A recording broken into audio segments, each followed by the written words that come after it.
not that many. Do I have the heads up to go? Waheguru Ji Ka Khalsa, Waheguru Ji Ki Fateh.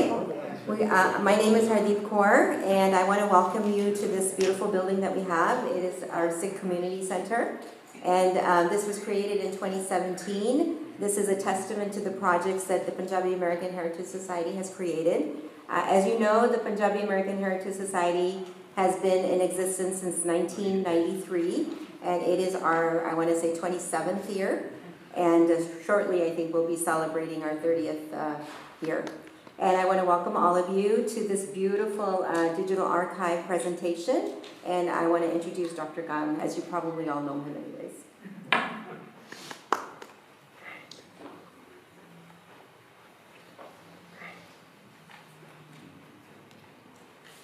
Good morning. Waheguru Ji Ka Khalsa, Waheguru Ji Ki Fateh. So, ਜਿਹੜੀ ਅਸੀਂ ਅੱਜ ਗੱਲ ਕਰਾਂਗੇ ਇਹ ਥੋੜੀ ਪਿੰਗਲਿਸ਼ ਹੋਏਗੀ. It will be a mixture of Punjabi and English because we want to reach to the wider audience. This event is being covered by 3 channels: Punjabi Virasat, Chardhi Kala Time TV, and Ambedkar Time. So I want to thank you, the media, for being here, and I also want to thank each and every one of you that you had other choices to have very delicious langar at Gurdwara, but you made a choice to join the langar of knowledge. So, ਜਿਹੜਾ ਅੱਜ ਦਾ ਸਾਡਾ seminar ਹੈਗਾ ਉਹ ਸਿੱਖ umpire, ਸਿੱਖ ਰਾਜ ਨਾਲ ਸੰਬੰਧਿਤ ਹੈਗਾ। ਇਹ ਬੜਾ ਜ਼ਰੂਰੀ ਹੈਗਾ ਵੀ ਕੋਈ ਵੀ ਕਮਿਊਨਿਟੀ ਆ ਜਿਹੜੇ ਉਹਨਾਂ ਦੇ ਬੱਚੇ ਨੇ ਜਾਂ ਨੈਕਸਟ ਜਨਰੇਸ਼ਨ ਆ ਉਹਨਾਂ ਨੂੰ ਆਪਣੀ ਵਿਰਾਸਤ ਬਾਰੇ ਪਤਾ ਹੋਣਾ ਬਹੁਤ ਜ਼ਰੂਰੀ ਆ। ਜੇ ਅਸੀਂ ਆਪਣੀਆਂ ਜੜ੍ਹਾਂ ਤੋਂ ਟੁੱਟ ਜਾਵਾਂਗੇ ਤਾਂ ਉਹ ਕਮਿਊਨਿਟੀ, ਤੁਸੀਂ ਅਮਰੀਕਾ 'ਚ ਹੋਰ ਕਈ ਕਮਿਊਨਿਟੀਜ਼ ਦੀ ਹਿਸਟਰੀ ਵੇਖੀ ਹੋਊਗੀ ਵੀ ਉਹ ਕਮਿਊਨਿਟੀਜ਼ ਦੇ ਵਿੱਚ ਬੜੀਆਂ ਪ੍ਰੋਬਲਮਸ ਆ ਜਾਂਦੀਆਂ ਜਦੋਂ ਉਹਨਾਂ ਨੂੰ ਆਪਣਾ ਸੈਲਫ ਅਸਟੀਮ ਅਤੇ ਆਪਣਾ ਮਾਣ ਉਹਨਾਂ 'ਚ ਖਤਮ ਹੋ ਜਾਂਦਾ। So it's very important to preserve the legacy of our history. ਅਕਸਰ ਇਹ ਗੱਲ ਕੀਤੀ ਜਾਂਦੀ ਹੈ ਸਿੱਖ ਰਾਜ, ਕਈ ਵਾਰੀ ਅਸੀਂ ਉਹਨੂੰ ਕਨਫਿਊਜ਼ ਕਰ ਦਿੰਦੇ ਹਾਂ ਸਿੱਖਾਂ ਦਾ ਰਾਜ। There is a difference. Sikh Raj was based on Sikh values of inclusiveness and respecting everybody. ਉਹ ਇਕੱਲੇ ਸਿੱਖਾਂ ਦਾ ਰਾਜ ਨਹੀਂ ਸੀ, ਉਹ ਸਾਰੇ ਲੋਕਾਂ ਦਾ ਰਾਜ ਸੀ ਜਿਹਦੇ ਵਿੱਚ ਕਿ ਸਾਰੇ ਧਰਮਾਂ ਦੇ ਲੋਕ ਰਲ ਮਿਲ ਕੇ ਰਹਿੰਦੇ ਸੀ। ਇਹਨਾਂ ਦੇ ਸਾਰਿਆਂ ਦੇ ਹੱਕ ਜਿਹੜੇ ਸੀ ਉਹ ਬਰਾਬਰ ਸੀਗੇ। ਸੋ ਬੇਸ਼ੱਕ ਉਹ ਇੰਸਪਾਇਰਡ ਸਿੱਖ ਵੈਲਿਊਜ਼ ਜਾਂ ਸਿੱਖ ਫਿਲਾਸਫੀ ਤੋਂ ਸੀ। ਸੋ ਜਿਹੜਾ ਸਿੱਖ ਰਾਜ ਆ ਉਹਦੀ ਸ਼ੁਰੂਆਤ ਬੰਦਾ ਬਹਾਦਰ ਤੋਂ 1709 ਤੋਂ ਲੈ ਕੇ ਕਿਸੇ ਨਾ ਕਿਸੇ ਰੂਪ ਦੇ ਵਿੱਚ ਜਿਹੜਾ ਸਿੱਖ ਰਾਜ ਹੈਗਾ ਉਹ ਕੋਈ 1956 ਤਾਈਂ ਰਿਹਾ। ਤੁਸੀਂ ਕਹੋਗੇ ਵੀ ਮਹਾਰਾਜਾ ਰਣਜੀਤ ਸਿੰਘ ਦਾ ਰਾਜ ਤਾਂ 1700 ਜਾਂ 49 ਵਿੱਚ ਖਤਮ ਹੋ ਗਿਆ ਸੀ, ਪਰ ਸਿੱਖ ਰਿਆਸਤਾਂ ਕਿਸੇ ਨਾ ਕਿਸੇ ਰੂਪ ਦੇ ਵਿੱਚ ਪੰਜਾਬ ਦੇ ਵਿੱਚ ਰਹੀਆਂ ਨੇ। ਸੋ ਇਹ ਬੇਸ਼ੱਕ ਉਹ ਡਾਇਰੈਕਟਲੀ ਨਹੀਂ ਸੀ ਰੂਲ ਕਰਦੇ, ਪਰ ਇਹ ਹਿਸਟਰੀ ਜਿਹੜੀ ਹੈਗੀ ਆ ਬਹੁਤ ਘੱਟ ਲੋਕਾਂ ਨੂੰ ਪਤਾ। ਸੋ ਅੱਜ ਜੋ ਸਾਡੇ ਕੋਲੇ ਬਹੁਤ ਹੀ ਵਧੀਆ ਬੁਲਾਰੇ, we have people who have spent all their life studying certain parts of the history, so we are very fortunate they are here. ਪਰ before ਮੈਂ ਬੁਲਾਰਿਆਂ ਬਾਰੇ ਗੱਲ ਕਰਾਂ, ਮੈਂ ਚਾਹੁੰਦਾ ਕਿ ਜਿਹੜੇ ਸਾਡੇ ਕੋਲੇ ਭੈਣ ਭਰਾ ਇੱਥੇ ਅੱਜ ਆਏ ਨੇ ਟੈਕਸਾਸ ਤੋਂ, ਸਾਊਦਰਨ ਕੈਲੀਫੋਰਨੀਆ ਤੋਂ, ਜਿਨ੍ਹਾਂ ਨੇ ਐਗਜ਼ੀਬਿਸ਼ਨ ਲਗਾਈ ਆ। ਸਾਡੇ ਕੋਲੇ ਤਕਰੀਬਨ 51 ਯਾਨੀ ਕਿ 51 ਪੀਸਿਸ ਆਫ ਆਰਟ ਇੱਥੇ ਹੈਗੇ ਆ। ਸੋ ਆਮ ਗੋਇੰਗ ਟੂ ਰਿਕੁਐਸਟ ਭੈਣ ਜੀ ਗੁਰਮੀਤ ਕੌਰ, ਜੋ ਕਿ ਟੈਕਸਾਸ ਤੋਂ ਉਚੇਚੇ ਤੌਰ 'ਤੇ ਇੱਥੇ ਆਏ ਨੇ ਅਤੇ she represents Punjab digital library. So Gurmeet Kaur ji, can you please come and ਥੋੜ੍ਹਾ ਜਿਹਾ ਦੱਸੋ ਆਪਣੇ ਪੰਜਾਬ ਡਿਜੀਟਲ ਲਾਇਬ੍ਰੇਰੀ ਬਾਰੇ।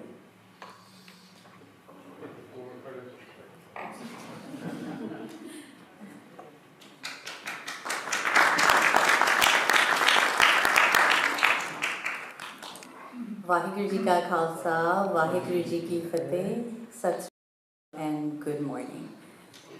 Again, just Dr. Kang ne kiya, thank you so much for joining us today. I want to share with you about Punjab Digital Library. Before I do that, let me ask you a question. if I were to ask you कि ताड़े लिए सब तो important गल की होएगी, what is the most important thing that is for you? Representation in government. Representation in government. Yes, because I grew up here, I was very young when we came to this country. This isn't about me. But in the transition of the success of the Punjabi community, it does not have representation in government. Now, we finally have enough educated people. We need to find somebody and move them forward. Great. Because, I'm sorry for cutting you off and I'll make it quick. Look up Israeli American Political Action Committee and what they do. That's what we need. Yeah. You know, I really appreciate the comments from the audience. We will have a question answer session after the program. So let's keep moving with the topic. So thank you. We appreciate your No, input. I understand that. Thank you. Thank you so much. So let me give it to you in another context. In the context of Punjab Digital Library. ਸਾਡੇ ਲਈ ਜੋ ਅਸੀਂ ਮਹੱਤਤਾ ਰੱਖਦੇ ਹਾਂ, it's our memory. So ਜੇ ਅਸੀਂ ਫਰਜ਼ ਕਰੋ ਅਸੀਂ ਆਫਿਸ ਜਾ ਰਹੇ ਹਾਂ, ਉੱਥੇ ਪਹੁੰਚੇ ਤੇ ਇੱਕਦਮ ਸਾਡੀ memory lost ਹੋ ਗਈ, where will I go? What will I do? I don't know the way to get back home. I don't know who my kids are. I don't know who my parents are. I don't know if I'm a Sikh or not. So when you think about it, stepping back, Punjab Digital Library da jehda kam hega, it's actually preserving the memory of Punjab. So ਅਸੀਂ ਜੋ ਕੰਮ ਕਰ ਰਹੇ ਹਾਂ digital ਰੂਪ ਦੇ ਵਿੱਚ, ਜਿਹੜੀਆਂ ਸਾਡੀਆਂ ਪੁਰਾਣੀਆਂ ਹੱਥ ਲਿਖਤ ਪੀੜਾਂ ਨੇ ਜਾਂ articles ਨੇ ਜਾਂ books ਨੇ, you can see the stats in some of the folios that are out there. ਅਸੀਂ ਉਹਨਾਂ ਨੂੰ digital ਰੂਪ ਦੇ ਵਿੱਚ preserve ਕਰਕੇ, so that ਜਿਹੜੀ ਆਉਣ ਵਾਲੀ ਸਾਡੀ generation ਹੈਗੀ ਆ 100 years from now, 200 years from now, 300 years from now, they can tell their own narrative rather than somebody else telling the narrative. ਅਸੀਂ ਆਪਣੀ story ਆਪ ਦਸੀਏ, original sources ਨੂੰ reference ਕਰਕੇ, and how will we reference them if they're being destroyed, if they're being deteriorated? What are we going to do with that? So that was the mandate that we kind of put together 22 years ago. You know, oftentimes ਅਸੀਂ ਗੱਲ ਕਰਦੇ ਹਾਂ ਵੀ 84 ਵਿੱਚ ਸਾਡਾ ਬੜਾ ਖਜ਼ਾਨਾ lost ਹੋ ਗਿਆ, ਚੋਰੀ ਹੋ ਗਿਆ ਜਾਂ ਸੜ ਗਿਆ. What are we going to do about that? So we took that inspiration and said, okay, what can we do to make sure that this doesn't happen again? And also whatever we do have, whether it's legal documents, paintings, artifacts, fulkari designs, books, articles, even posters, from all the way dating back to 1600, 1700, 1800s, we started to preserve them. So today, ਸਾਡੇ ਕੋਲ ਕਰੀਬ 40 terabytes of data hega that we have accumulated in the past 22 years. And we are now the largest digital library in Southeast Asia. Not just Punjab Digital Library, but Southeast Asia. It's the largest digital library because of the volume of data that we have collected. So ਹੁਣ ਸਾਨੂੰ ਕੋਈ ਵੀ ਜੇ ਤੁਸੀਂ ਵੀ ਕਿਸੇ ਨੇ topic ਲੈਣਾ ਹੋਵੇ ਕਿ ਪੰਜਾਬ ਦੇ ਰਾਈਟਰਸ ਕੌਣ ਸੀ, ਜਾਂ I want to do an exhibition on the poets of Punjab, the rivers of Punjab, the bridges of Punjab, the artists of Punjab, we are the ones who have that data in order to tell that story. We have made it accessible. ਅਸੀਂ website launch ਕੀਤੀ ਸੀ 15 ਸਾਲ ਪਹਿਲੇ, which is free to the public, punjabdigitallibrary.org. You can go there. ਹੁਣ ਅਸੀਂ project ਕਰ ਰਹੇ ਹਾਂ ਕਿ ਜਿਹੜਾ ਕਿ ਅਸੀਂ we're modernizing our technology, our website, ਜਿਹਦੇ ਵਿੱਚ we'll be able to have widgets like having a conversation on a piece. Okay, tell me about the Sikh Raj. Summarize for me what the Sikh Raj said, or summarize for me what happened in, I'm from Ludhiana, so tell me a little bit about the history of Ludhiana and its economic theory and something like that. So in any case, that is the work that we are doing. ਅਸੀਂ ਜਿਹੜੀ ਸਾਡੀ memory ਹੈ, ਪੰਜਾਬ ਦੀ ਜਿਹੜੀ memory ਹੈ, ਅਸੀਂ ਉਹਨੂੰ preserve ਕਰਨ ਦੀ ਕੋਸ਼ਿਸ਼ ਕਰ ਰਹੇ ਹਾਂ. एंड ऑल्सो आने वाली पीढ़ी जदों उन्होंने रेफरेंस करनी है वो अपनी स्टोरी असी आप दस सकीए बजाए कि सानू बाहरों आके कोई somebody else is telling. सो साडे लई ना एक बड़ा वड्डा मैंडेट चैलेंज सीगा भी असी जिहड़ी अपनी जिहड़ी नौजवान पीढ़ी हैगी है how can we engage them with Punjab साडी तो खिच हैगी है भी साडी गुरुआं दी धरती है साडे माँ प्यो उत्थों सीगे असी इस पिंड तो बिलोंग करते सी असी जांदे हां पर जिहड़ी आने वाली जिहड़ी टीनेजर्स ने या यंग अडल्ट्स ने कि वो वापस जाणगे and a lot of them don't want to go back because they don't have a connection. So we said, okay, how about we create a pilot program कि असी इन्हां नूं internship ਦੇ ਰੂਪ ਦੇ ਵਿੱਚ ਜਿਹੜੇ teenagers ਹੈਗੇ ਨੇ they were 14 to 21 22 ਨੌਜਵਾਨ ਸੀਗੇ ਜਿਹੜਾ ਅਸੀਂ ਕਿਹਾ ਕਿ 1 ਮਹੀਨਾ ਸਾਨੂੰ ਪੰਜਾਬ ਡਿਜੀਟਲ ਲਾਇਬ੍ਰੇਰੀ ਦੇ ਵਿੱਚ ਤੁਸੀਂ ਆਓ ਉਹਨਾਂ ਦੇ ਆਫਿਸ ਵਿੱਚ which is a full-fledged office by the way Chandigarh ਦੇ ਵਿੱਚ if you happen to go there there's 85 people working in the office so it is like a mid-size organization ਤੇ ਅਸੀਂ ਉੱਥੇ ਉਹਨਾਂ ਨੂੰ 1 ਮਹੀਨਾ ਰੱਖਿਆ ਉਹਨਾਂ ਨੂੰ ਇਹ ਟੌਪਿਕ ਦਿੱਤਾ ਸਿੱਖ ਰਾਜ from an outside perspective gave them all the resources that we have already digitized and said tell your own story about the Sikh Raj. They went through ਇਹਨਾਂ ਨੇ ਕਾਫੀ research ਕਰਕੇ ਕਿੰਨੀਆਂ ਕਿਤਾਬਾਂ ਪੜ੍ਹੀਆਂ hundreds of articles ਪੜ੍ਹੀਆਂ and also thousands of ਜਿਹੜੀਆਂ ਤੁਸੀਂ ਇੱਥੇ 51 ਦੇਖ ਰਹੇ ਹੋ ਨਾ they went through thousands of lithographs in 1 month time frame to be able to pull this storyline together. So ਕਾਫੀ ਮਿਹਨਤ ਕੀਤੀ ਬੱਚਿਆਂ ਨੂੰ ਸਾਨੂੰ ਪਤਾ ਨਹੀਂ ਸੀ ਕੀ ਨਿਕਲੇਗਾ but to our surprise they did a phenomenal job ਅਸੀਂ ਚੰਡੀਗੜ੍ਹ ਵਿੱਚ ਵੀ exhibition ਲਗਾਈ. This is the 5th city in US that we are hosting this exhibition and it's given a phenomenal response. So ਅਸੀਂ ਕਹਿ ਰਹੇ ਹਾਂ ਕਿ ਜੇ ਅਸੀਂ ਨੌਜਵਾਨਾਂ ਨੂੰ ਹੋਰ ਕਹੀਏ ਵੀ ਅਸੀਂ internship program Punjab digital library ਇੱਦਾਂ ਦੇ topics ਹੋਰ ਲਈਏ exhibitions ਕਰੀਏ ਜਾਂ coffee table book ਕਰੀਏ ਜਾਂ video clippings ਕਰੀਏ so that we can further educate, connect the youth and tell our story in a different light than what has been presented to us. So with that, I'll turn it back over to Dr. Kang. Thank you so much and Pulchiktima. Thank you, Gurmeet ji. We will keep talking about Punjab Digital Library. We have a couple of more speakers, but I think let's start the seminar. So ਜਿਹੜੇ ਅੱਜ ਆਪਣੇ ਪਹਿਲੇ speaker ਨੇ ਅੱਜ ਦੇ ਜੋ ਮਜ਼ਮੂਨ ਹੈਗਾ ਸਿੱਖ umpire ਬਾਰੇ ਉਹ ਤੁਹਾਡੇ ਆਪਣੀ ਕਮਿਊਨਿਟੀ ਚੋਂ ਯੂਨੀਵਰਸਿਟੀ ਤੋਂ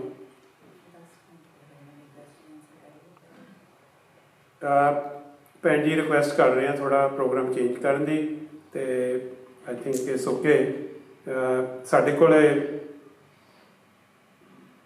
ਤੁਸੀਂ ਭੈਣ ਜੀ ਆਪ ਆ ਕੇ ਦੱਸ I apologize for changing the program. I can't बैठे हुए नहीं फिर. So what I wanted to do now was to जेड़ा question answer सारे panel एक बच्चा जेड़ा साड़ी internship program विच गया सी ते उन्हां दे father जेड़े नाल हैगे ने असी रल के उत्थे 1 महीना रहे सी so we wanted to give you guys an opportunity to hear from the intern himself. And also, कि भी जे किसी दे कोई सवाल होन audience दे विचों we can also do that. So I'll start out. Yep.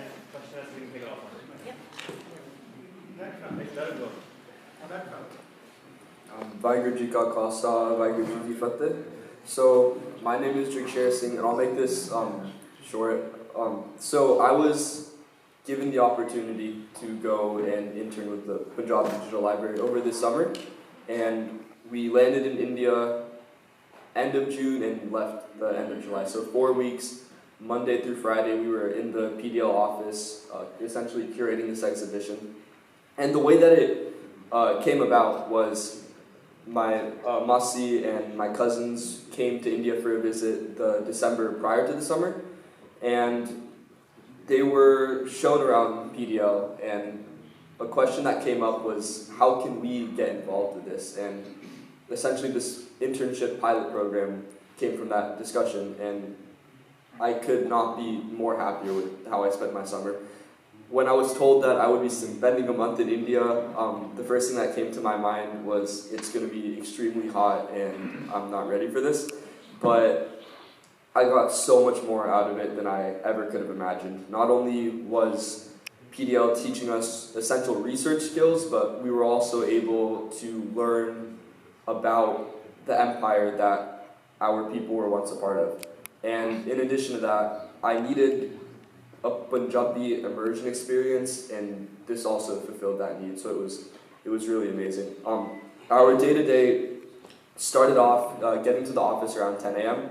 And for the first couple of hours, we went through countless manuscripts and a couple hundred paintings every day, trying to figure out what accurately represents the Punjab, the Khalsa Raj. And so we spent the first couple of hours doing that, followed by a lunch break and, of course, a coffee break, because with the jet lag, we definitely needed the caffeine to keep us going. And then towards the end of our experience, after lunch every day, we would spend the last couple of hours figuring out the easels, communicating with the location which we initially presented our exhibition, and just getting all the frames and stuff ready. And I think it was the July 17th week of this summer, we presented it at the Guru Gobind Singh College for Women, and the turnout was more than I ever could have expected. Originally, we were prepared for just a couple hundred people each day, ranging from everyday people that wanted to just come in and see what Punjab Digital Library was all about, to even some government representatives that came and stopped by. And in addition to that, we had a couple hundred, if not 1,000, school kids from local schools. I think one of them my dad used to attend when he lived in Chandigarh, so that was pretty nice to see kids just like him coming in and learning what we've been working on for the past month. And overall, it was a really great experience. So from my perspective, if I was a parent, I would totally look no further than PDL to send your kid for a summer, get them immersed with our Punjabi culture, and also learn about what Punjab once was and who our people once were. Thank you very much. Vaheguru Ji Ka Khalsa.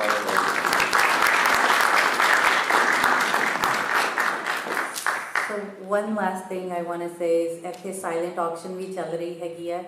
So you see a number and a corresponding card next to the panel. So je tanu koi painting bahut zabardast lag rahi hai, please put your name down. Every single dollar goes to Punjab Digital Library, jehde ke o preserve hor di hor kari jange and enriching the library. So this whole event and everything is already sponsored, so none of it is going to the expenses. Every single dollar is going towards digitization, jo ke Punjab de vich, Chandigarh de vich that they are doing. So thank you very much. ਧੰਨਵਾਦ ਤੁਹਾਡਾ ਬਹੁਤ ਤੁਸੀਂ ਸਾਨੂੰ ਇੰਨੇ warm and ਇੰਨੇ ਪਿਆਰ ਦੇ ਨਾਲ ਤੁਸੀਂ ਸਾਨੂੰ welcome ਕੀਤਾ, and I look forward to engaging. Waheguru ji ਕਾ ਖਾਲਸਾ.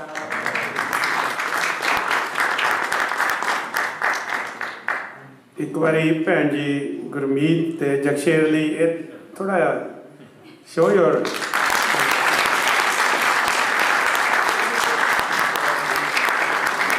so ਥੋੜੀ ਜੀ program ਦੇ ਵਿੱਚ ਤਬਦੀਲੀ ਆ. There's a slight change in the program. Our next speaker will be Dr.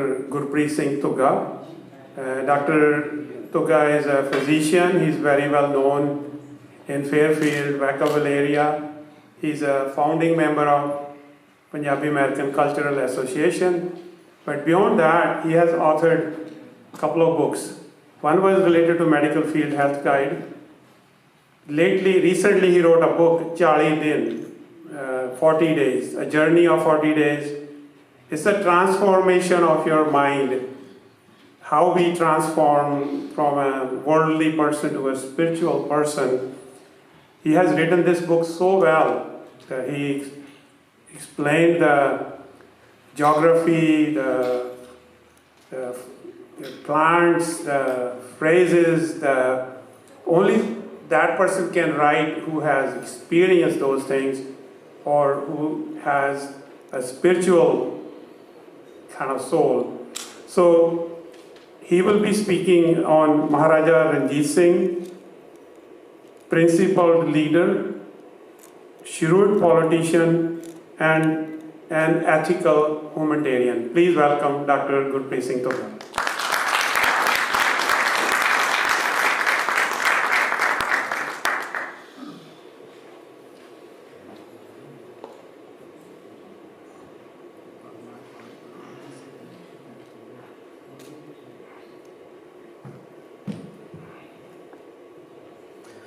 ਸਤਿ ਸ਼੍ਰੀ ਅਕਾਲ, ਆਦਾਬ, ਵਾਹਿਗੁਰੂ ਜੀ ਕਾ ਖਾਲਸਾ, ਵਾਹਿਗੁਰੂ ਜੀ ਕੀ ਫਤਿਹ. The topic which is given to me, Maharaja Ranjit Singh and his legacy. ਇਹ ਮੇਰਾ favorite topic ਹੈ, favorite setting ਹੈ. ਤੁਸੀਂ ਮੇਰੀ favorite audience ਹੋ. So we can have a fun learning for the next 20-25 minutes. So I promise you it's not going to be high school history lesson. It's just a, communication and, discussion about what that Sikh Raj means and what we can learn from that in the contemporary times. How can we assimilate the learnings from those times in the current affairs of our community? Sadi kaum di ਕੱਲ੍ਹ ਅਸੀਂ ਉੱਥੇ ਇੱਕ ਜਕਾਰਾ ਦੇ March ਦਾ programme ਸੀ, ਉੱਥੇ ਵੀ ਇੱਕ topic ਬਾਰ-ਬਾਰ ਹੋ ਰਿਹਾ ਸੀ ਕਿ ਇਨਸਾਫ ਦੀ ਆਪਾਂ ਮੰਗ ਕਰ ਰਹੇ ਹਾਂ, 40 ਸਾਲ ਹੋ ਗਏ. ਅਤੇ ਉਹਦੇ 'ਚ ਗੱਲ ਇਹ ਹੈ ਕਿ ਸਾਡੀ ਕਮਿਊਨਿਟੀ ਦੇ ਵਿੱਚ, ਸਾਡੀ ਕੌਮ ਦੇ ਵਿੱਚ ਜਿੰਨੇ ਵੀ ਚੈਲੰਜਸ ਆਏ ਨੇ, ਉਹਨਾਂ 'ਚ ਲੇਟਲੀ ਆਪਾਂ ਦੇਖ ਰਹੇ ਹਾਂ ਕਿ ਛੋਟੀਆਂ-ਛੋਟੀਆਂ ਮੰਗਾਂ ਲਈ ਸਾਨੂੰ ਬਹੁਤ ਜ਼ਿਆਦਾ ਸਟਰਗਲ ਕਰਨੀ ਪੈ ਰਹੀ ਹੈ. ਸੋ ਉਹਦੇ 'ਚ ਸਾਨੂੰ ਦੇਖਣਾ ਪੈਣਾ ਕਿ ਸਾਡੀ ਹਿਸਟਰੀ ਦੇ ਵਿੱਚ ਜਿਹੜੇ ਇਹੋ ਜਿਹੇ ਦੌਰ ਆਏ ਨੇ ਜਿੱਥੇ ਸਾਡੀ ਕੌਮ ਦੀ ਬੜੀ ਚੜ੍ਹਦੀ ਕਲਾ ਰਹੀ ਹੈ. ਮਹਾਰਾਜਾ ਰਣਜੀਤ ਸਿੰਘ ਦਾ ਰਾਜ ਉਹਦੇ ਵਿੱਚੋਂ ਇੱਕ ਹੈ, ਜਿੱਥੋਂ ਆਪਾਂ ਸਿੱਖ ਸਕਦੇ ਹਾਂ ਕਿ ਉਹਦੇ ਵਿੱਚ ਅਤੇ ਅੱਜ ਦੇ ਦੌਰ ਦੇ ਵਿੱਚ ਫਰਕ ਕੀ ਹੈ ਜਾਂ ਕਿੱਥੇ ਲੜੀ ਜੁੜਦੀ ਹੈ. ਸੋ 3 ਦੌਰ ਜਿਹੜੇ ਮੈਂ ਕੱਲ੍ਹ ਵੀ ਮੈਂਸ਼ਨ ਕਰ ਰਿਹਾ ਸੀ. ਇੱਕ ਸਾਡਾ ਬਾਬਾ ਬੰਦਾ ਸਿੰਘ ਬਹਾਦਰ ਤੋਂ ਬਾਅਦ ਮਿਸਲਾਂ ਤੋਂ ਲੈ ਕੇ ਮਹਾਰਾਜਾ ਰਣਜੀਤ ਸਿੰਘ ਦੇ ਰਾਜ ਦਾ ਜਦੋਂ 1839 1840 ਉਸ ਟਾਈਮ ਤੱਕ. ਦੂਸਰਾ ਗੁਰਦੁਆਰਾ ਸੁਧਾਰ ਲਹਿਰ ਦੀ ਸ਼ੁਰੂਆਤ ਤੋਂ ਲੈ ਕੇ ਸ਼੍ਰੋਮਣੀ ਕਮੇਟੀ ਦੀ 1925 ਦੇ ਵਿੱਚ ਜਿਹੜੀ ਸਥਾਪਨਾ ਹੁੰਦੀ ਹੈ ਉਦੋਂ ਤੱਕ. ਤੀਸਰਾ ਆਪਾਂ ਕਿਸਾਨ ਮੋਰਚੇ ਨੂੰ ਵੀ ਆਪਾਂ ਸਫਲ ਇੱਕ ਸਾਡਾ ਪ੍ਰੋਟੈਸਟ ਜਿਹੜਾ ਸਾਡਾ ਇੱਕ ਮੂਵਮੈਂਟ ਸੀ ਉਹਨੂੰ ਮੰਨ ਸਕਦੇ ਹਾਂ. ਉਹਦੇ ਵਿੱਚ ਇੱਕ ਜੋ ਕਾਮਨ ਥ੍ਰੈਡ ਹੈ ਉਹ ਇਹ ਹੈ ਕਿ ਉਸ ਟਾਈਮ 'ਤੇ ਸਾਨੂੰ ਇੱਕ ਆਮ ਲੋਕਾਂ ਦੀ, ਸਾਡੇ ਜਿਹੜੇ ਸਿੱਖ ਕਾਜ਼ਜ਼ ਨੇ ਉਹਨਾਂ ਨੂੰ ਆਮ ਦੀ ਨੌਨ ਸਿੱਖ ਪਾਪੂਲੇਸ਼ਨ ਦੀ ਬਹੁਤ ਸਪੋਰਟ ਸੀ. ਸੋ ਇਹ ਮੇਰੀ ਫਾਊਂਡੇਸ਼ਨ ਹੈ ਜਿਹੜੀ ਮੈਂ ਤੁਹਾਡੇ ਨਾਲ ਹੁਣ ਗੱਲ ਕਰਾਂਗਾ. ਸੋ Maharaja Ranjit Singh, obviously we know him from different angles. ਪਰ ਜਿਹੜਾ ਐਂਗਲ ਅਸੀਂ ਮਿਸ ਕਰ ਦਿੰਦੇ ਹਾਂ, to look at him as a non Sikh rural.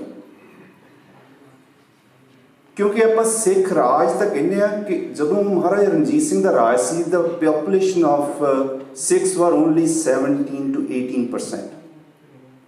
82% of population of his kingdom were non-Sikhs.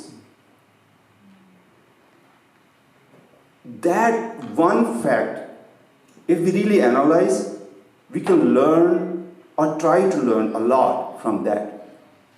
So we will try to divide his personality into what kind of leader he was, what kind of politician he was, and what kind of human, because we know him as a very people-oriented person, who really like to serve, very humble, and very shrewd at the same time, and very well organized. And on top of that, ਜਿਹੜੀ ਸਾਡੀ ਕੌਮ ਦੇ ਵਿੱਚ ਆਮ ਹੀ ਆਉਂਦਾ ਕਿ ਧਰਮ ਅਤੇ ਸਿਆਸਤ ਨੂੰ ਕਿੱਦਾਂ ਰੱਖਣਾ, ਕਿਹੜੀ ਚੀਜ਼ ਉੱਪਰ ਰੱਖਣੀ ਆ, ਬਰਾਬਰ ਰੱਖਣਾ, ਕਿਵੇਂ ਹੋਣਾ ਚਾਹੀਦਾ. ਆਈ ਥਿੰਕ ਕਿ ਜੇ ਸਾਡੀ ਕੌਮ ਦੇ ਵਿੱਚ ਕਿਸੇ ਨੇ ਇਸ ਚੀਜ਼ ਨੂੰ ਬੈਲੈਂਸ ਕੀਤਾ ਤੇ ਉਹ ਮਹਾਰਾਜਾ ਰਣਜੀਤ ਸਿੰਘ ਨੇ ਕੀਤਾ. ਸੋ ਸਟਾਰਟਿੰਗ ਵਿਦ ਥੋੜ੍ਹਾ ਜਿਹਾ ਉਸ ਟਾਈਮ ਦੇ ਦੌਰ ਦੇਖੋ, ਜਦੋਂ ਖਾਲਸਾ ਰਾਜ ਦੀ ਸਥਾਪਨਾ ਹੁੰਦੀ, ਆਪਾਂ ਕਹਿ ਸਕਦੇ ਹਾਂ ਜਦੋਂ ਲਾਹੌਰ ਨੂੰ ਜਿੱਤਿਆ 1799 ਦੇ ਵਿੱਚ, ਜਦੋਂ ਇੱਕ ਸਿੱਖ ਰਾਜ ਜਾਂ ਆਪਾਂ ਰਾਜ ਨੂੰ ਉਹ ਸਟੈਬਲਿਸ਼ ਹੋ ਜਾਂਦਾ, ਉਹ ਹਾਲਾਤ ਉਸ ਵੇਲੇ ਕਿਹੋ ਜਿਹੇ ਨੇ. ਮਿਸਲਾਂ ਆਪਾਂ ਕਹਿ ਸਕਦੇ ਹਾਂ ਕਿ 12 ਮਿਸਲਾਂ ਸੀ ਪੰਜਾਬ ਦੇ ਵਿੱਚ, ਉਹਨਾਂ ਦਾ ਰਾਜ ਸੀ. ਬੇਸਿਕਲੀ ਉਹ ਰਾਜ ਨਹੀਂ ਸੀ, ਉਹ ਇੱਕ ਮਿਸਲਾਂ ਇੱਕ ਜਥੇਬੰਦਕ ਤੌਰ 'ਤੇ ਇੱਕ ਮਿਲੀਟੈਂਟਸ ਗਰੁੱਪ ਸੀਗੇ ਜਿਹੜੇ ਥੋੜ੍ਹਾ ਪ੍ਰੋਟੈਕਸ਼ਨ ਪ੍ਰੋਵਾਈਡ ਕਰਦੇ ਸੀ ਲੋਕਲ ਲੋਕਾਂ ਨੂੰ। ਮਹਾਰਾਜਾ ਰਣਜੀਤ ਸਿੰਘ ਨੇ ਉਹਨਾਂ ਨੂੰ ਕਿਵੇਂ ਇਕੱਠੇ ਕੀਤਾ, ਉਹ ਆਪਣੇ ਆਪ 'ਚ ਇੱਕ ਡਿਸਕਸ਼ਨ ਹੈ ਕਿ ਦੈਟ ਨੀਡਡ ਆਪਣੇ ਸਿੱਖਾਂ ਨੂੰ, ਪੰਜਾਬੀਆਂ ਨੂੰ ਇਕੱਠੇ ਕਰਨਾ needs a lot of talent. ਉਸ ਟਾਈਮ 'ਤੇ ਇੱਕ ਰੂਲਰ ਨੂੰ ਇਸਟੈਬਲਿਸ਼ ਹੋਣਾ, ਲੋਕਾਂ ਦੇ ਵਿੱਚ ਪੋਪੂਲਰ ਵੀ ਹੋਣਾ ਤੇ ਆਪਣਾ ਨੂੰ ਐਕਸੈਪਟ ਕਰਾਉਣ ਲਈ ਜਿਹੜਾ ਮੇਨ ਪੁਆਇੰਟ ਹੈ, ਆਈ ਥਿੰਕ ਉਹ ਅੱਜ ਵੀ ਉਨਾ ਹੀ ਰੈਲੇਵੈਂਟ ਹੈ। ਉਹ ਕੀ ਹੈ ਕਿ he didn't project himself as a Sikh ruler, he projected himself as a Punjabi. It was a Punjabi nationalism. ਅੱਜ ਵੀ ਜੇ ਆਪਾਂ ਦੇਖਦੇ ਹਾਂ, ਪੰਜਾਬੀ ਇੰਡੀਆ ਦੇ ਵਿੱਚ ਪੰਜਾਬ 'ਚ ਨੇ, ਪੰਜਾਬ ਤੋਂ ਬਾਹਰ ਇੰਡੀਆ 'ਚ ਨੇ, ਆਪਾਂ ਇੱਥੇ ਬੈਠੇ ਹਾਂ, ਸਭ ਤੋਂ ਜ਼ਿਆਦਾ ਪੰਜਾਬੀ ਪਾਕਿਸਤਾਨ 'ਚ ਨੇ। ਹੁਣ ਸੋਸ਼ਲ ਮੀਡੀਆ ਦਾ ਜ਼ਮਾਨਾ ਆ ਗਿਆ, ਆਪਣਾ ਲੋਕਾਂ ਦਾ ਆਉਣ ਜਾਣ ਵੱਧ ਗਿਆ, ਥੋੜ੍ਹਾ ਜਿਹਾ ਹੋਰ ਪਤਾ ਲੱਗਿਆ। ਜੇ ਤੁਹਾਨੂੰ ਕਦੇ ਜਾਣ ਦਾ ਮੌਕਾ ਮਿਲੇ ਤੇ ਉਹ ਲੋਕ ਸਾਡੀ ਬੜੀ ਰਿਸਪੈਕਟ ਕਰਦੇ, ਪੱਗ ਦੀ ਬਹੁਤ ਰਿਸਪੈਕਟ ਕਰਦੇ। ਆਮ ਤੌਰ 'ਤੇ ਫਿਰ ਇੱਕ ਸਵਾਲ ਪੈਦਾ ਹੁੰਦਾ ਵੀ ਯਾਰ ਇੰਨੀ ਰਿਸਪੈਕਟ, ਮਤਲਬ ਆਪਾਂ ਤੁਸੀਂ ਜੇ ਨਹੀਂ ਗਏ ਤੇ ਹੋ ਸਕਦਾ ਜਿੰਨਾ ਮਰਜ਼ੀ ਤੁਹਾਨੂੰ ਮੈਂ ਦੱਸਦਾ, ਤੁਹਾਨੂੰ ਜਾ ਕੇ ਤੇ ਹੈਰਾਨੀ ਹੋਏਗੀ ਕਿ ਇੰਨਾ ਇੱਜ਼ਤ ਮਾਣ, ਇੰਨਾ ਪਿਆਰ, ਇੰਨੀ ਰਿਸਪੈਕਟ। ਬੰਦਾ ਸੋਚਦਾ ਵੀ ਕਿਉਂ ਹੈ। ਉਹਦੇ ਪਿੱਛੇ ਜਿਹੜੀ ਕੜੀ ਜੁੜਦੀ ਹੈ ਨਾ, ਹੋਰ ਵੀ ਨੇ, ਪਰ ਮਹਾਰਾਜਾ ਰਣਜੀਤ ਸਿੰਘ ਦਾ ਜਿਹੜਾ ਟਾਈਮ ਸੀ ਨਾ, ਉਸ ਤੋਂ ਲੈ ਕੇ ਅੱਜ ਤੱਕ ਉਹਨਾਂ ਲੋਕਾਂ ਦੇ ਜੋ ਸਿੱਖਾਂ ਬਾਰੇ, ਪੱਗ ਬਾਰੇ ਜੋ ਇੰਪ੍ਰੈਸ਼ਨ ਨੇ, ਉਹ ਪੀੜ੍ਹੀ ਦਰ ਪੀੜ੍ਹੀ ਅਜੇ ਵੀ ਚੱਲਦੇ ਆ ਰਹੇ ਨੇ। ਲਾਹੌਰ ਦੇ ਵਿੱਚ ਅੱਜ ਵੀ ਤੁਹਾਨੂੰ ਜਿਹੜੀਆਂ ਫੈਮਲੀਆਂ ਮਿਲ ਜਾਂਦੀਆਂ ਜਿਹੜੇ ਉਸ ਵੇਲੇ ਦੇ ਸਿੱਖ ਰਾਜ ਤੋਂ ਚੱਲਦੀਆਂ ਆ ਰਹੀਆਂ, ਉਹਨਾਂ ਦੇ ਕੋਲ ਉਹ ਬੜਾ ਇੱਕ ਖਜ਼ਾਨਾ ਹੈ ਜਿਹੜਾ ਉਹ ਤੁਹਾਡੇ ਨਾਲ ਸ਼ੇਅਰ ਕਰਦੇ ਆ। ਫਕੀਰ ਅਜ਼ੀਜ਼ੁਦੀਨ ਉਹਨਾਂ ਦੀ ਫੈਮਿਲੀ ਅੱਜ ਵੀ ਉੱਥੇ ਬੈਠੀ ਹੈ। ਸੋ ਇੱਕ ਪੰਜਾਬੀ ਨੈਸ਼ਨਲਿਜ਼ਮ ਹੈ। ਸੋ ਆਪਣੇ ਲਈ ਇਹ ਵੀ ਇੱਕ ਲਰਨ ਕਰਨ ਵਾਲੀ ਗੱਲ ਹੈ। ਮਹਾਰਾਜਾ ਰਣਜੀਤ ਸਿੰਘ ਦੇ ਸਾਰੇ ਕਨਸੈਪਟ ਦੇ ਵਿੱਚੋਂ ਮੇ ਵੀ ਸਾਨੂੰ ਆਪਣੀਆਂ ਜੋ ਚੈਲੰਜਸ ਨੇ, ਜੋ ਸਾਡੀਆਂ ਡਿਮਾਂਡਸ ਨੇ, ਉਹਨਾਂ ਨੂੰ ਅਸੀਂ ਕਿਸ ਤਰੀਕੇ ਨਾਲ ਅੱਜ ਪ੍ਰੋਜੈਕਟ ਕਰ ਸਕਦੇ ਹਾਂ। ਸੋ ਤੁਸੀਂ ਐਜ਼ ਏ ਲੀਡਰ, ਤੁਸੀਂ starting from very young age, ਆਪਾਂ ਕਈ ਵਾਰੀ ਉਹਨਾਂ ਦੇ ਜਿਹੜੇ ਮਦਰ ਇਨ ਲਾਅ ਸੀ ਸਦਾ ਕੌਰ, ਉਹਨਾਂ ਨੂੰ ਵੀ ਕ੍ਰੈਡਿਟ ਦਿੰਦੇ ਆ। That was fine, but he was very very young when he became a ruler. Sukerchakia ਮਿਸਲ ਉਹਨਾਂ ਦੇ ਫਾਦਰ ਦੀ ਡੈਥ ਹੋ ਗਈ ਬਹੁਤ ਜਲਦੀ। ਉਹਨਾਂ ਦੇ ਗ੍ਰੈਂਡਫਾਦਰ ਵਾਟ ਹੈ bigger influence actually on his life. ਜਦੋਂ ਉਹਨਾਂ ਨੇ ਸਭ ਤੋਂ ਪਹਿਲਾਂ ਕਈ ਮਿਸਲਾਂ ਨੂੰ ਇਕੱਠੇ ਕਰਨ ਲਈ ਮੈਰਿਜ ਦੀ ਸੀ, ਕਿਸੇ ਮਿਸਲ ਦੇ ਵਿੱਚ ਉਹਨਾਂ ਦਾ ਵਿਆਹ ਹੋਇਆ, ਕਿਸੇ ਦੇ ਦੂਸਰੇ ਦੇ ਉਹਨਾਂ ਨੇ ਪੱਗਵਟ ਭਰਾ ਬਣਾਇਆ, ਕਿਸੇ ਨੂੰ ਕੁਛ ਲਾਲਚ ਦਿੱਤਾ, ਕਈਆਂ ਦੇ ਨਾਲ ਉਹਨਾਂ ਦੀ ਫਰੈਂਡਸ਼ਿਪ ਸੀ। ਸੋ ਅਲੱਗ-ਅਲੱਗ ਤਰੀਕਿਆਂ ਦੇ ਨਾਲ ਉਹਨਾਂ ਨੂੰ ਜਦੋਂ ਸਾਰਿਆਂ ਨੂੰ ਇਕੱਠੇ ਕੀਤਾ, ਉਸ ਤੋਂ ਬਾਅਦ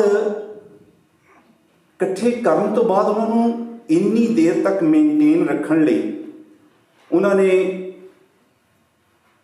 ਕਿੱਦਾਂ ਦੇ ਡਿਸੀਜਨ ਲਏ, ਉਹ ਵੀ ਅੱਜ ਦੇ ਦੌਰ ਵਿੱਚ ਰੈਲੇਵੈਂਟ ਹੈ।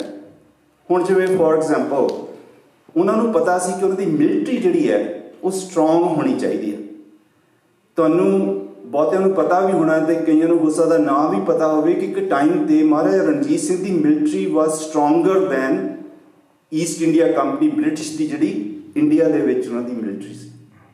ਜੇ ਇੱਕ ਟਾਈਮ ਸੀ ਜੇ ਅੰਗਰੇਜ਼ਾਂ ਦੀ ਤੇ ਮਹਾਰਾਜਾ ਰਣਜੀਤ ਸਿੰਘ ਦੀ ਲੜਾਈ ਹੋ ਜਾਂਦੀ ਸੰਧੀ ਤੋਂ ਪਹਿਲਾਂ, ਤੇ ਮਹਾਰਾਜਾ ਰਣਜੀਤ ਸਿੰਘ ਉਹਨਾਂ ਨੂੰ ਡਿਫੀਟ ਕਰ ਸਕਦੇ ਸੀ, ਰਾਜ ਆਪਣਾ ਦਿੱਲੀ ਤੋਂ ਵੀ ਅੱਗੇ ਵੱਧ ਸਕਦਾ ਸੀ। ਪਰ ਉਹ ਇੱਕ ਕੈਲਕੂਲੇਟਡ ਡਿਸੀਜਨ ਸੀ, ਕਿਉਂਕਿ ਸਤਲੁਜ ਤੋਂ ਜਿਹੜਾ ਅਫਗਾਨਿਸਤਾਨ ਵਾਲੀ ਸਾਈਡ ਸੀ ਉੱਥੇ ਵੀ ਰੂਲਰ ਸੀਗੇ। ਸੋ ਜੇ ਉਹਨਾਂ ਨੂੰ ਦੋ ਸਾਈਡਾਂ 'ਤੇ ਲੜਨਾ ਪੈਂਦਾ, ਹੋ ਸਕਦਾ ਜਿਹੜਾ ਉਹਨਾਂ ਦਾ ਰਾਜ ਇੰਨਾ ਵਧਿਆ ਉਹ ਨਾ ਵੱਧਦਾ। ਸੋ ਇਹ ਇੱਕ ਰਾਜਨੀਤੀ ਸੀ, ਸਿਆਣਪ ਸੀ। ਫਿਰ ਉਹ ਅਨਪੜ੍ਹ ਸੀ, ਕਦੇ ਸਕੂਲ ਨਹੀਂ ਸੀ ਗਏ, ਪਰ ਆਪਾਂ ਨੂੰ ਉਹਨਾਂ ਦੀ ਲਾਈਫ ਦੇਖ ਕੇ ਪਤਾ ਲੱਗ ਸਕਦਾ ਕਿ ਜਿਹੜਾ ਸਕੂਲ ਦੀ ਐਜੂਕੇਸ਼ਨ ਹੈ ਜਾਂ ਡਿਗਰੀਜ਼ ਨੇ ਉਹਨਾਂ ਦੀ ਇੰਨੀ ਵੈਲਿਊ ਨਹੀਂ ਹੁੰਦੀ। ਜਿਹੜੇ ਲਰਨਿੰਗ ਹੈ, ਲਰਨਿੰਗ ਦੇ ਹੋਰ ਵੀ ਕਈ ਤਰੀਕੇ ਹੁੰਦੇ ਆ। ਮਹਾਰਾਜਾ ਰਣਜੀਤ ਸਿੰਘ ਕਿਵੇਂ ਲਰਨ ਕਰਦੇ ਸੀ? ਉਹ ਸਵਾਲ ਪੁੱਛਦੇ ਸੀ। ਇੱਕ ਫ੍ਰੈਂਚ ਆਥਰ ਫਿਲਾਸਫਰ ਸੀ, ਉਹ ਉੱਥੇ ਗਿਆ ਅਤੇ ਉਹਨੇ ਕੁਛ ਟਾਈਮ ਜਿਹੜਾ ਮਹਾਰਾਜਾ ਰਣਜੀਤ ਸਿੰਘ ਨਾਲ ਸਪੈਂਡ ਕੀਤਾ। ਉਹਨਾਂ ਨੇ ਬਾਅਦ ਵਿੱਚ ਆਪਣੀ ਕਿਤਾਬ ਦੇ ਵਿੱਚ ਲਿਖਿਆ ਕਿ every day he was asking me questions and questions of different topics, from religious, spirituality to science, military, politics, psychology, everything. ਇਸ ਕਹਿੰਦੇ ਹਜ਼ਾਰਾਂ, ਗਿਣਤੀ ਨਹੀਂ ਕਿੰਨੇ ਕੁਐਸਚਨ ਉਹ ਪੁੱਛ ਰਹੇ ਸੀ। ਸੋ ਮਹਾਰਾਜਾ ਰਣਜੀਤ ਸਿੰਘ ਨੇ ਭਾਵੇਂ ਉਹ ਆਪ ਅਨਪੜ੍ਹ ਸੀ, ਪਰ ਉਹਨਾਂ ਨੂੰ ਲਰਨਿੰਗ ਦੀ ਵੈਲਿਊ ਦਾ ਪਤਾ ਸੀ। ਤੁਸੀਂ ਦੇਖੋ, ਜਦੋਂ ਅੰਗਰੇਜ਼ਾਂ ਦਾ ਰਾਜ ਪੰਜਾਬ 'ਤੇ ਹੋਇਆ ਤੇ ਇੱਕ ਗੱਲ ਜਿਹੜੀ ਉਹਨਾਂ ਨੂੰ ਸਭ ਤੋਂ ਵੱਧ ਹੈਰਾਨੀ ਸੀ ਉਹ ਇਹ ਸੀ ਕਿ ਲਿਟਰੇਸੀ ਦੀ ਜਿਹੜੀ ਪਰਸੈਂਟੇਜ ਸੀ ਪੰਜਾਬ ਦੇ ਵਿੱਚ 86-87% ਜਿਹੜੇ ਪੰਜਾਬੀ ਉਸ ਟਾਈਮ 'ਤੇ ਮਹਾਰਾਜਾ ਰਣਜੀਤ ਸਿੰਘ ਦੇ ਰਾਜ ਦੇ ਵਿੱਚ ਸੀਗੇ। ਉਹ ਦੇ knew how to read and write. ਅਰਜੀ ਨਵੀਸ ਸੀਗੇ। ਅਰਜੀ ਨਵੀਸ ਦਾ ਮਤਲਬ ਵੀ ਉਹ ਅਰਜੀ ਲਿਖ ਸਕਦੇ ਸੀ। ਬਹੁਤ ਵੱਡੀ ਗੱਲ ਹੁੰਦੀ ਸੀ ਉਸ ਜ਼ਮਾਨੇ ਦੇ ਵਿੱਚ। ਹੁਣ ਦੇਖੋ ਮਹਾਰਾਜਾ ਰਣਜੀਤ ਸਿੰਘ ਨੇ ਉਹ ਕਿਵੇਂ ਕੀਤਾ। ਹਰ ਇੱਕ ਕੰਮ ਦਾ, ਕਈਆਂ ਉਸੇ ਕੰਮ ਨੂੰ ਕਰਨ ਦਾ ਔਖਾ ਤਰੀਕਾ ਵੀ ਹੋ ਸਕਦਾ, ਸੌਖਾ ਵੀ ਹੋ ਸਕਦਾ। ਉਹਨਾਂ ਨੇ ਆਪਣੇ ਜਿਹੜੇ ਵਿਦਵਾਨ ਸੀ ਉਹਨਾਂ ਨੂੰ ਬੁਲਾ ਕੇ, ਉਸ ਸਮੇਂ ਦੀ ਅਫੀਸ਼ੀਅਲ ਜੋ ਲੈਂਗੁਏਜ ਸੀ ਉਹ ਫਾਰਸੀ ਸੀ। ਆਮ ਲੋਕ ਵੈਸੇ ਜ਼ਿਆਦਾ ਪੰਜਾਬੀ ਬੋਲਦੇ ਸੀ, ਪਰ ਫਾਰਸੀ ਜਿਹੜੀ ਸੀ ਉਹ ਅਫੀਸ਼ੀਅਲ ਲੈਂਗੁਏਜ ਸੀ। ਉਹਨਾਂ ਨੇ ਇੱਕ ਕਾਇਦਾ ਤਿਆਰ ਕੀਤਾ, ਉਹਦਾ ਨਾਂ ਸੀ ਕਾਇਦੇ ਨੂਰ। ਉਹ ਇੱਕ ਛੋਟਾ ਜਿਹਾ ਕਾਇਦਾ ਸੀ, ਸਿਰਫ 3 ਮਹੀਨੇ ਦਾ ਕੋਰਸ ਸੀ। ਉਹਦੇ ਵਿੱਚ ਜਿਹੜੀ ਤੁਹਾਡੀ ਮਾਂ ਬੋਲੀ ਹੈ ਪੰਜਾਬੀ ਤੋਂ ਫਾਰਸੀ, ਤੁਸੀਂ ਕਿਵੇਂ ਲਿਖਣੀ ਹੈ ਅਤੇ ਕਿਵੇਂ ਬੋਲਣੀ ਹੈ ਅਤੇ ਕਿਵੇਂ ਪੜ੍ਹਨੀ ਹੈ, ਬੜੇ ਸਿੰਪਲ ਤਰੀਕੇ ਨਾਲ, ਜਿਹੜੀ ਤੁਹਾਨੂੰ ਆਮ ਲੋਕਾਂ ਨੂੰ ਸਮਝ ਵੀ ਲੱਗ ਜਾਏ, ਜਲਦੀ ਸਿੱਖ ਹੋ ਜਾਏ, ਤੁਸੀਂ ਜਿਹੜੇ ਲੋੜ ਦੇ ਰੋਜ਼ਾਨਾ ਦੇ ਕੰਮ ਉਹ ਤੁਸੀਂ ਕਰ ਸਕੋ। ਉਹਨਾਂ ਨੇ 5000 ਕਾਪੀਆਂ ਛਪਾਈਆਂ। ਫਿਰ ਉਹ 5000 ਜਿਹੜੇ ਉਹਨਾਂ ਦੇ ਰਾਜ ਦੇ ਨੰਬਰਦਾਰ ਸੀਗੇ ਉਹਨਾਂ ਨੂੰ ਵੰਡੀਆਂ। ਹਰ ਇੱਕ ਨੂੰ ਕਿਹਾ ਕਿ ਹਰ ਇੱਕ ਬੰਦਾ ਇੱਕ ਫਿਰ 5 ਕਾਪੀਜ਼ ਹੋਰ ਛਪਵਾਏ ਅਤੇ ਵੰਡੇ, ਅਤੇ ਉਹਨਾਂ ਨੂੰ ਫਿਰ ਦੱਸੇ ਕਿਹਨੂੰ ਕਿਹਨੂੰ ਦਿੱਤੀਆਂ। ਹਰ ਇੱਕ ਜਿਹਨੂੰ ਦਿੰਦੇ ਸੀ ਉਹ 5 ਹੋਰ। ਵਿਦਨ ਫਿਊ ਈਅਰਸ ਉਹਨਾਂ ਦੇ ਰਾਜ ਦੇ ਮੈਜੋਰਿਟੀ ਬੰਦੇ ਸੀ ਜਿਹੜੇ ਉਹ ਫਾਰਸੀ ਪੜ੍ਹ ਲਿਖ ਸਕਦੇ ਸੀ। ਲਿਟਰੇਸੀ ਦਾ ਜਿਹੜਾ ਇੰਨਾ ਕਾਨਸੈਪਟ ਉਹਨਾਂ ਨੇ ਬਣਾਇਆ, ਇਹ ਹੋਣ ਦੇ ਬਾਵਜੂਦ ਕਿ ਉਹ ਆਪ ਇੰਨੇ ਪੜ੍ਹੇ ਲਿਖੇ ਨਹੀਂ ਸੀ। ਕਈ ਵਾਰੀ ਤੁਸੀਂ ਜਦੋਂ ਕਿਤਾਬਾਂ ਆਪਾਂ ਪੜ੍ਹਦੇ ਹਾਂ, ਸੋ ਮੈਨੂੰ ਕਿਤਾਬਾਂ ਤੋਂ ਗੱਲ ਯਾਦ ਹੈ ਕਿ ਜੇ ਕਿਤੇ ਮਹਾਰਾਜਾ ਰਣਜੀਤ ਸਿੰਘ ਬਾਰੇ ਆਬਜੈਕਟਿਵਲੀ ਪੜ੍ਹਨਾ ਹੋਵੇ ਤੇ ਉਹਨਾਂ ਰਾਈਟਰਸ ਦੀ ਬੁੱਕ ਪੜ੍ਹੋ ਜਿਹੜੇ ਨੌਨ ਸਿੱਖ ਰਾਈਟਰਸ ਨੇ ਲਿਖੇ। ਜਿਹੜੇ ਸਾਡੇ ਪੰਜਾਬੀਆਂ ਨੇ ਉਹਨਾਂ ਬਾਰੇ ਕਿਤਾਬਾਂ ਲਿਖੀਆਂ, ਇਨਕਲੂਡਿੰਗ ਖੁਸ਼ਵੰਤ ਸਿੰਘ ਵਾਲੀ ਵੀ, ਅਸੀਂ ਉਹਨਾਂ ਨੂੰ ਨਾ ਇੱਕ ਰਿਲੀਜੀਅਸ ਪੁਆਇੰਟ ਆਫ ਵਿਊ ਨਾਲ ਦੇਖਦੇ ਹਾਂ। ਕਈਆਂ ਨੇ ਉਹਨਾਂ ਨੂੰ ਬਿਲਕੁਲ ਪੰਥਕ ਧਿਰ ਦੇ ਤੌਰ 'ਤੇ ਦੇਖ ਲਿਆ, ਕਈਆਂ ਨੇ ਉਹਨਾਂ ਨੂੰ ਇੱਕ ਅਯਾਸ਼ ਰਾਜੇ ਦੇ ਤੌਰ 'ਤੇ ਮੰਨਣਾ ਸ਼ੁਰੂ ਕਰਤਾ। ਜਿਹੜੇ ਅੱਜ ਕੱਲ੍ਹ 2-4 ਨਾਵਲ ਤੁਸੀਂ ਦੇਖਦੇ ਹੋ, ਪੁਲ ਕੰਜਰੀ ਜਾਂ ਸੂਰਜ ਦੀ ਅੱਖ, ਉਹ ਮਹਾਰਾਜਾ ਰਣਜੀਤ ਸਿੰਘ ਨੂੰ ਡਿਪਿਕਟ ਨਹੀਂ ਕਰਦੇ। ਇਹ ਗੱਲ ਦੀ ਥੋੜ੍ਹੀ ਜਿਹੀ ਆਵਾਜ਼ ਵੀ ਉਠਾਉਣੀ ਚਾਹੀਦੀ ਹੈ, ਕਿਉਂਕਿ ਜੇ ਅਸੀਂ ਆਪ ਹੀ ਉਹਨਾਂ ਦੀ ਲੈਗੇਸੀ ਨੂੰ ਥੋੜ੍ਹਾ ਜਿਹਾ ਮਡਲ ਕਰ ਦਾਂਗੇ ਅਤੇ ਫਿਰ ਇਹੋ ਹੀ ਤਾਂ ਸਾਡਾ ਸੁਨਹਿਰੀ ਇੱਕ ਗੋਲਡਨ ਪੀਰੀਅਡ ਹੈਗਾ। ਸੋ ਐਨੀਵੇ, ਜਿਹੜੇ ਨੌਨ ਪੰਜਾਬੀਜ਼ ਨੇ ਲਿਖਿਆ, ਈਵਨ ਰਾਜਮੋਹਨ ਗਾਂਧੀ ਦੀ ਜਿਹੜੀ ਪੰਜਾਬ ਹੈ ਉਹਦੇ 'ਚੋਂ ਮਹਾਰਾਜਾ ਰਣਜੀਤ ਸਿੰਘ ਬਾਰੇ ਲਿਖਿਆ, ਬੜੇ ਆਬਜੈਕਟਿਵਲੀ ਲਿਖਿਆ ਗਿਆ। ਇੱਦਾਂ ਹੀ ਫਕੀਰ ਅਜ਼ੀਜ਼ੁਦੀਨ ਦੀ ਫੈਮਿਲੀ ਦੇ ਵਿੱਚੋਂ ਅਜ਼ੀਜ਼ ਬਹਾਉਦੀਨ ਦੀ ਇੱਕ ਕਿਤਾਬ ਹੈ, ਹੁਣ ਆਊਟ ਆਫ ਪ੍ਰਿੰਟ ਹੈ ਇਸ ਵੇਲੇ, ਪਰ ਉਹ ਇੱਕ ਮੁਸਲਮਾਨ ਦੇ ਤੌਰ 'ਤੇ ਜਾਂ ਲਾਹੌਰ ਦੇ ਕਾਨਸੈਪਟ ਨਾਲ ਜੋ ਮਹਾਰਾਜਾ ਰਣਜੀਤ ਸਿੰਘ ਦਾ ਰਾਜ ਸੀ ਜਾਂ ਕਿੱਦਾਂ ਦੇ ਸੀ। ਸੋ ਜ਼ਰੂਰ ਜੇ ਤੁਹਾਡਾ ਇੰਟਰਸਟ ਹੋਵੇ, ਜਿਹੜੀਆਂ ਆਮ ਪੋਪੂਲਰ ਸਾਡੀਆਂ ਕਿਤਾਬਾਂ ਨੇ ਉਹ ਤੋਂ ਬਿਨਾਂ ਤੁਸੀਂ ਨੌਨ ਸਿੱਖਸ ਦਾ ਪੜ੍ਹੋ, ਤੁਹਾਨੂੰ ਜ਼ਿਆਦਾ ਆਬਜੈਕਟਿਵ ਫੀਲਿੰਗ ਆਏਗੀ ਕਿ ਮਹਾਰਾਜਾ ਰਣਜੀਤ ਸਿੰਘ ਕਿਹੋ ਜਿਹਾ। ਮੈਂ ਤੁਹਾਨੂੰ ਇੱਕ ਛੋਟੀ ਜਿਹੀ ਉਹਨਾਂ ਦੀ ਵੈਸੇ ਐਨੈਕਡੋਟਸ ਬਹੁਤ ਨੇ, ਕਹਾਣੀਆਂ ਉਹਨਾਂ ਨਾਲ ਜੁੜੀਆਂ, ਕੁਝ ਸਹੀ ਨੇ ਕੁਝ ਨਹੀਂ ਵੀ। ਇੱਕ ਜਿਹੜੀ ਮੈਨੂੰ ਬੜੀ ਟੱਚ ਕਰਦੀ ਹੈ ਗੱਲ, ਉਹ ਇਹ ਹੈ ਕਿ ਇੱਕ ਵਾਰ ਉਹ ਅਥੈਂਟਿਕ ਵੀ ਆ, ਕਿਉਂਕਿ ਕਈ ਕਿਤਾਬਾਂ 'ਚ ਆਉਂਦੀ ਹੈ ਬਾਰ-ਬਾਰ। ਇੱਕ ਲਾਹੌਰ ਦੇ ਵਿੱਚ ਉਹਨਾਂ ਦੇ ਦਰਬਾਰ ਦੇ ਵਿੱਚ ਇੱਕ ਬੰਦਾ ਆਇਆ ਮੁਸਲਮਾਨ, ਉਹਨੇ ਕੁਰਾਨ ਨੂੰ ਹੱਥ ਨਾਲ ਲਿਖਿਆ, ਉਹਨੂੰ ਬਹੁਤ ਵਧੀਆ ਤਰੀਕੇ ਨਾਲ ਬਾਈਂਡ ਕੀਤਾ, ਗੋਲਡ ਪਲੇਟਡ ਉਹਦੀ ਜਿਲਦ ਸੀ ਅਤੇ ਬਹੁਤ ਐਕਸਪੈਂਸਿਵ। ਕਹਿੰਦਾ ਮੈਂ ਨਾ ਇਹ ਵੇਚਣੀ ਆ, ਮੇਰੀ ਬੜੀ ਕਈ ਸਾਲਾਂ ਦੀ ਮਿਹਨਤ ਹੈ।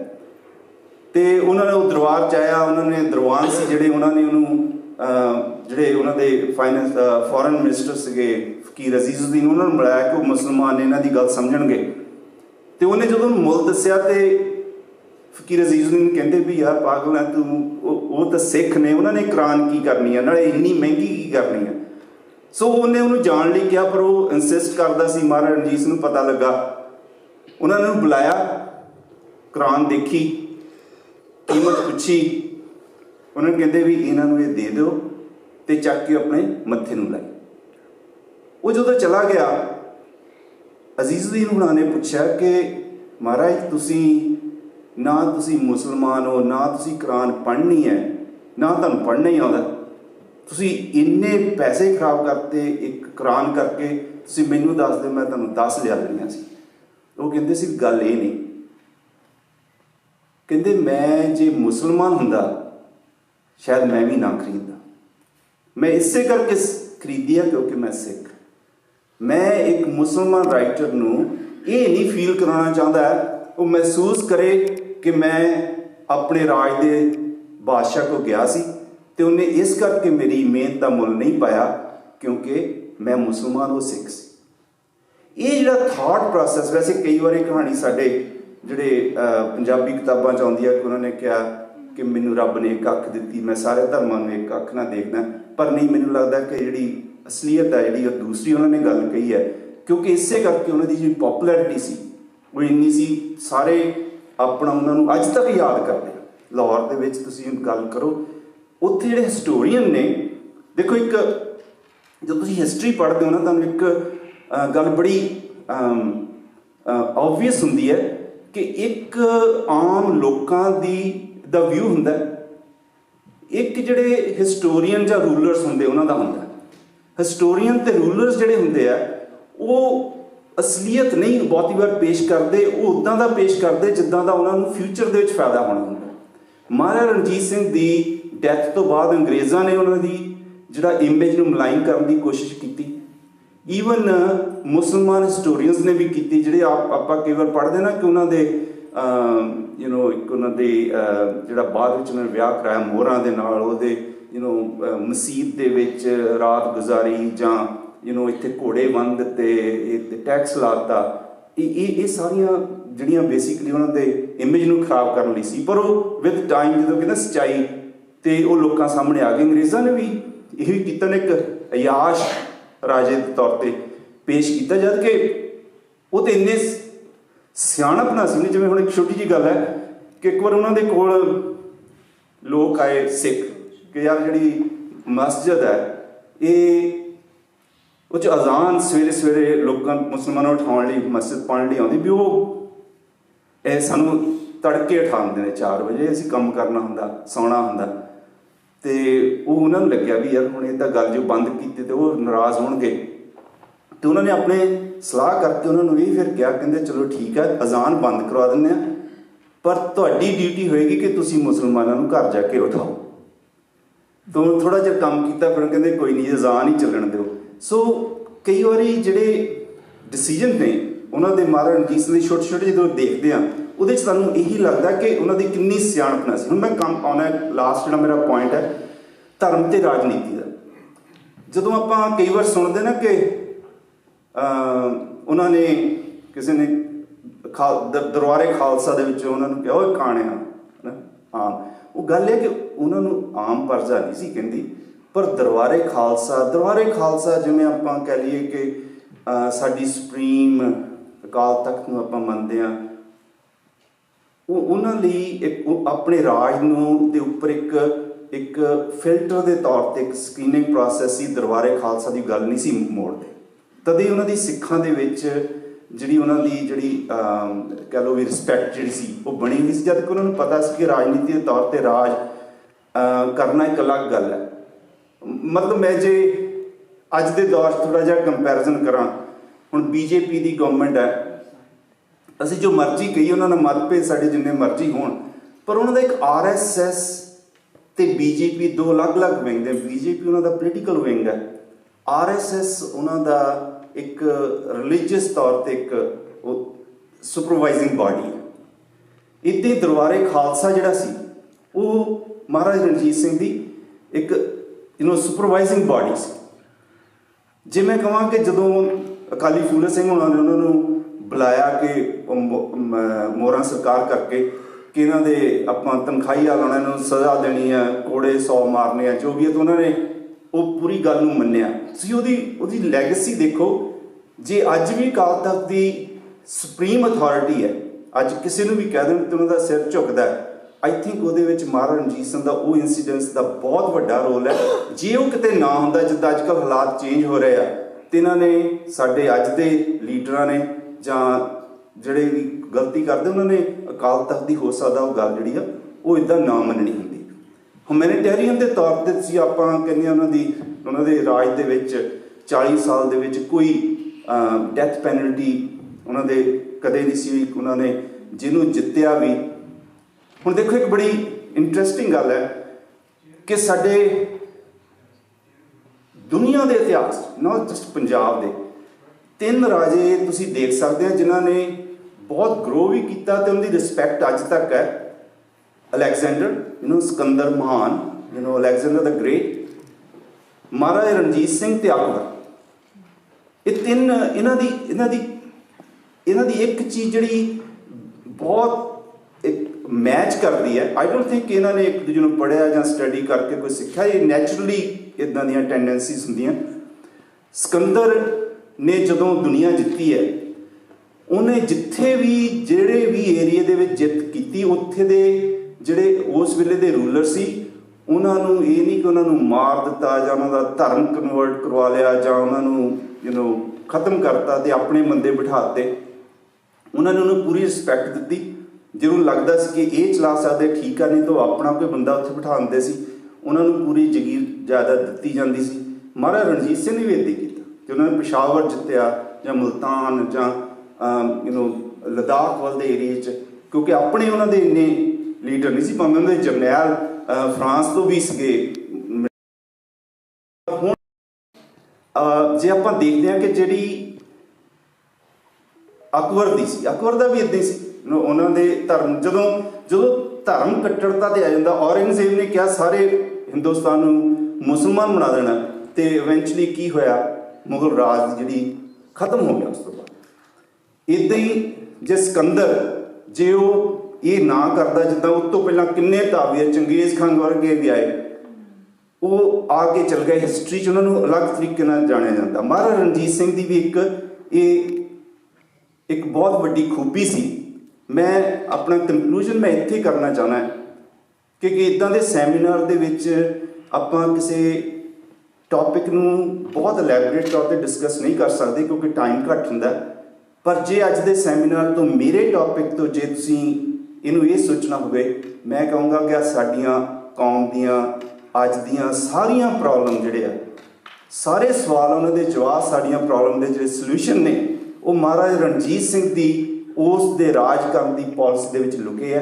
ਸਾਨੂੰ ਉਹਨਾਂ ਦੇ ਸਿੱਖ ਰਾਜ ਨੂੰ ਜਾਂ ਪੰਜਾਬੀ ਜਿਹੜਾ ਨੈਸ਼ਨਲਿਜ਼ਮ ਹੈ ਉਹਨੂੰ ਉਸ ਤਰੀਕੇ ਨਾਲ ਸਟੱਡੀ ਕਰਨਾ ਚਾਹੀਦਾ। ਸਾਨੂੰ ਅੱਜ ਦੀਆਂ ਪ੍ਰੋਬਲਮਾਂ ਦੇ ਸੋਲਿਊਸ਼ਨ ਉਹਦੇ ਵਿੱਚ ਲੱਭਣਗੇ। ਵਾਹਿਗੁਰੂ ਜੀ ਕਾ ਖਾਲਸਾ, ਵਾਹਿਗੁਰੂ ਜੀ ਕੀ ਫਤਿਹ।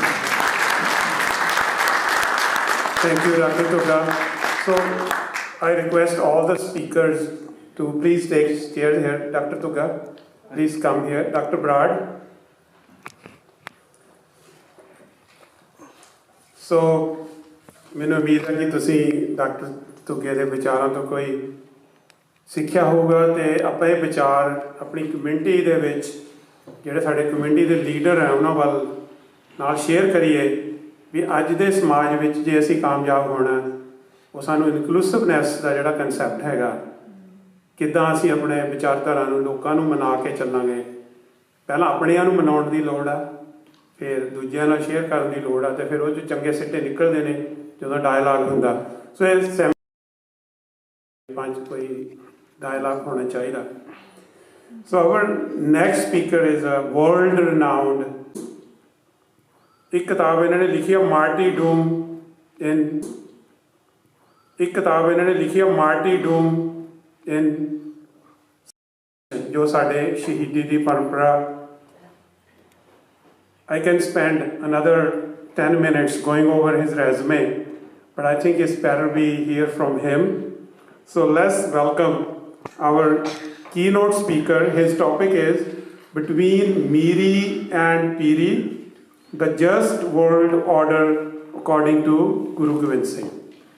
जो मीरी पीरी का कंसैप्ट है ਉਹਦੇ ਬਾਰੇ ਸਾਡੇ ਅੱਜ ਦੇ ਜੋ ਕੀਨੋਟ ਸਪੀਕਰ ਨੇ professor Louis Finnick please welcome with round of applause thank you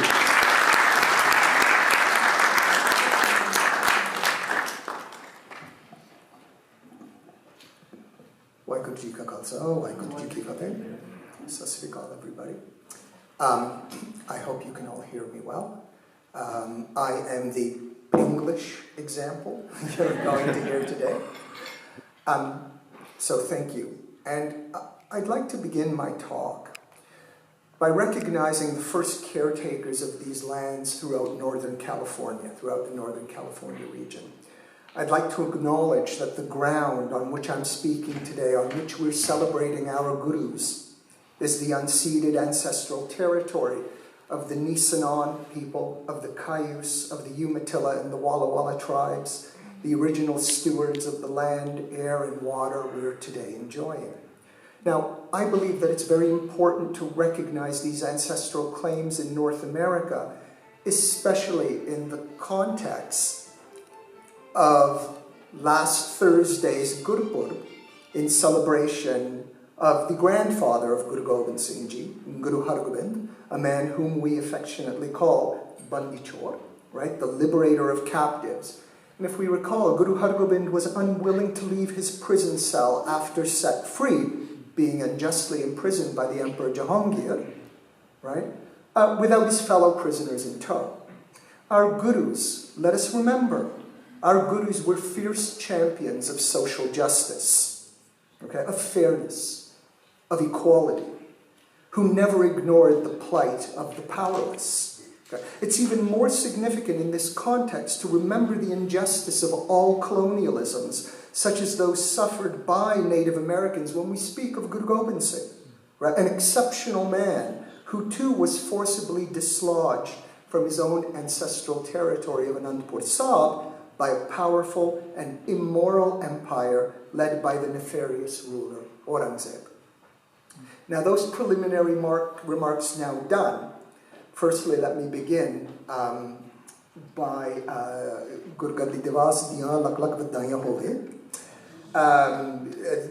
I'd also like to thank Dr. Rupinder Brar here and all of the wonderful sevadars of the Pant who've contributed to this event and have done me the honor of inviting me here today to speak to this wonderful Sangat. Okay. And this is, of course, less than 2 weeks away from the birthday of Guru Nanak Dev Ji. And as many of you to whom I've spoken at this point know, one thing I enjoy more than anything else is talking about Sikh history and about the history of the Sikh gurus. And this is largely why I've written down my comments today, because I will go in a million directions at once, and I'd really like to stay on topic and stay on time. If you'd like to talk afterwards, please, I'm happy to do so. So it is with the first Guru, Guru Nanak, in mind that I'd like to begin my more formal address. And I'd like to begin it with a passage from the Guru Granth Sahib, the first portion of Mella Pella's 14th Ashtapadi in Sirirag, okay, which immediately came to mind when I was thinking of preparing this talk on the just world order of the 10th Nanak, Guru Gobind Singh. Now, the line I have in mind famously goes like this: Sacho ore sabko uppar sach achar. Right? A line you probably all know very well. Of all things, truth is highest, and yet higher still is living truthfully, living true, living truth. Okay? Now, this portion of the Ashtapadi, as we know, appears immediately after Babaji chastens those who make ostentatious displays of devotion. Now, on first impression, this line offers itself to many interpretations. The most simple being, of course, an ethical one, that one should attempt to live one's life keeping God, who we know Guru Nanak consistently referred to as truth, as such, foremost in one's thoughts, and allowing the loving cognizance of that omnipresence to guide one's daily actions, right? And in this way, embodying that truth that is the divine at the level of the everyday. Okay? It is this interpretation that the previous portions of the Ashtapadi suggest, which is why it is towards this interpretation that I first gravitated as a student of Sikh Itihas many, many years ago. But I came to realize that there is so much more depth to this Ashtapadi. Okay? Here it seems to me that Guru Nanak is speaking of multiple levels of truth. There is, of course, Akal Purakh, the divine, right? Whose imminent and transcendent name begins the Guru Granth Sahib itself as Ik Onkar Satnam, right? But who is the ultimate truth, beyond time and space. Someone whom we refer to as Akal, timeless, okay, or no time. If you will, this is the Nirgun aspect of the divine, the God who is truth, the God who is beyond all qualities, incomprehensible and ineffable, as noted in the Mool Mantra with which the Adi Granth begins. Yet as the divine is absolute, and indeed gracious, as the final word of the Mool Mantra makes clear, Gur Prasad, through the loving grace of the eternal Guru, the divine is also present in Sagun, or in qualified ways, as Guru Nanak himself tells us many times in the Guru Granth Sahib. Indeed, were it not so, we couldn't speak of Waheguru, right? Since timelessness, Akal, simply cannot enter into the world of time, God, right? They cannot enter into the world of time unchanged, and therefore cannot enter into the world of human language, which is, of course, lodged in and thoroughly circumscribed by time. And so, as a gracious divine, Akal Purakh has expressed himself, herself, their self, itself, right? Has expressed this divinity throughout the universe, self-expressing in the Naam, in the Shabd, in the Guru, in the Hukam, right? All of which are a part of Sikh technical and divinological vocabulary, and all aspects of the divine that may be experienced by the pious devotee in Ka through sadhanas or disciplines like Nam Jappan or Nam Simran, right? The repetition of the Naam or the remembrance of the Naam. And the book I'm writing right now, I'm trying to craft an idea of something called Sikh Itihas Simran, where history also plays a very important role in the travel along the guns that Guru Nanak refers to at the end of Japji Sahib. Okay. Now, at the height of these disciplines, Akal Purakh works through these various self-expressions, all of which are completely Akal Purakh. The Guru, that is the Guru in Guru Nanak's understanding, which is to be differentiated from the Guru as a human being, right? The Guru silently utters the Shabd, and the accomplished devotee hears the Naam, right? And having done so, becomes cognizant of the Hukam, the order of Akal that permeates the universe. Now, one may live a life aligned with the truth that is Akal, but Guru Nanak implies in this Ashtapadi that that lived life expresses a truth which is nevertheless mundane, bound by human time, and as such, therefore, fundamentally different from the cosmic truth that is the eternal Guru. Okay? Now, I needed to give you that idea because it's going to be the foundation on which I base my understanding of what Guru Gobind Singh does, and I'm going to make reference to it as I continue my talk today. So this portion of Sri Rag Ashtapadiyan, about which I'm speaking, provides us then with a binary. Human time and cosmic time, human truth and eternal truth, and gives me a moment to reflect upon such doublets we sometimes see in Sikh literature and tradition. Now, as many of you have noticed, just such a binary appears in the title of this talk today, Miri Piri. And so by binaries or doublets, what I mean are well-known elements coupled together in the language of the Guru Granth Sahib, in the words of the Janam Sakhis, in the words of the Rehetnamas. Okay? The purpose of which is often to cause us to pause, to think, to contemplate, and to reflect upon the presence of Akal in this world. These binaries include the aforementioned Miri Piri, but to these we may add Shakti Bhakti, Sant Sipahi, Bana Bani, okay? Kal Akal, right? Ideas which appear in the Guru Granth Sahib and the Vars of Bhai Gurdas as, for example, Akad Katta, speaking the unspoken, Anhad Shabd, the unstruck melody, okay? Gatav Gat, right? The imperceptible workings of Waheguru, and so on. There are many others in the Guru Granth Sahib. Now these doublets, these binaries, also appear in the works attributed to Guru Gobind Singh. These writings form a substantial portion of the Sikh scriptural inheritance and are bound collectively within the Dasam Granth, as many of you likely know, the multilingual Dasam Granth. The appearance of the 10th Guru's own binaries here in the Dasam Granth, to which I'll refer in just a moment, suggests to me that doublets of the sort we discover in the Guru Granth Sahib were important constructions upon which Guru Gobind Singh often reflected.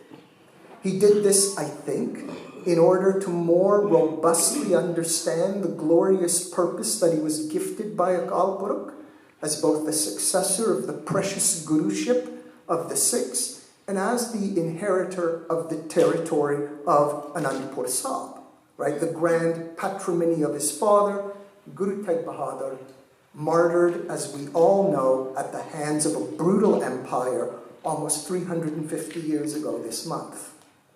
Now, put simply, these binaries help us understand, right, the type of just moral order which Guru Gobind Singh endeavored to implement as the master of Anandpur Sahib. Now, as we all know, the Guruship after the execution of Guru Tegh Bahadur was fraught with grave difficulty. Given the Mughal Empire's interest in playing the deciding role in appointing the next Guru, an interference which actually dates back to the time of Guru Har Rai, the 7th Guru, whose son Ram Rai was favored as the Guru by Aurangzeb over Guru Hari Krishan. Right? Guru Gobind Singh inherited a pant, and he inherited a place which we can all agree was very unstable and volatile. He and his Sikhs were externally harassed by neighboring Pahari Rajas, supported by the might of the world's most powerful empire on the one hand, and internally besieged by false gurus like Ram Rai and Masands or corrupt deputies who often served as the Guru's intermediaries to far-flung Sangats, okay, on the other hand.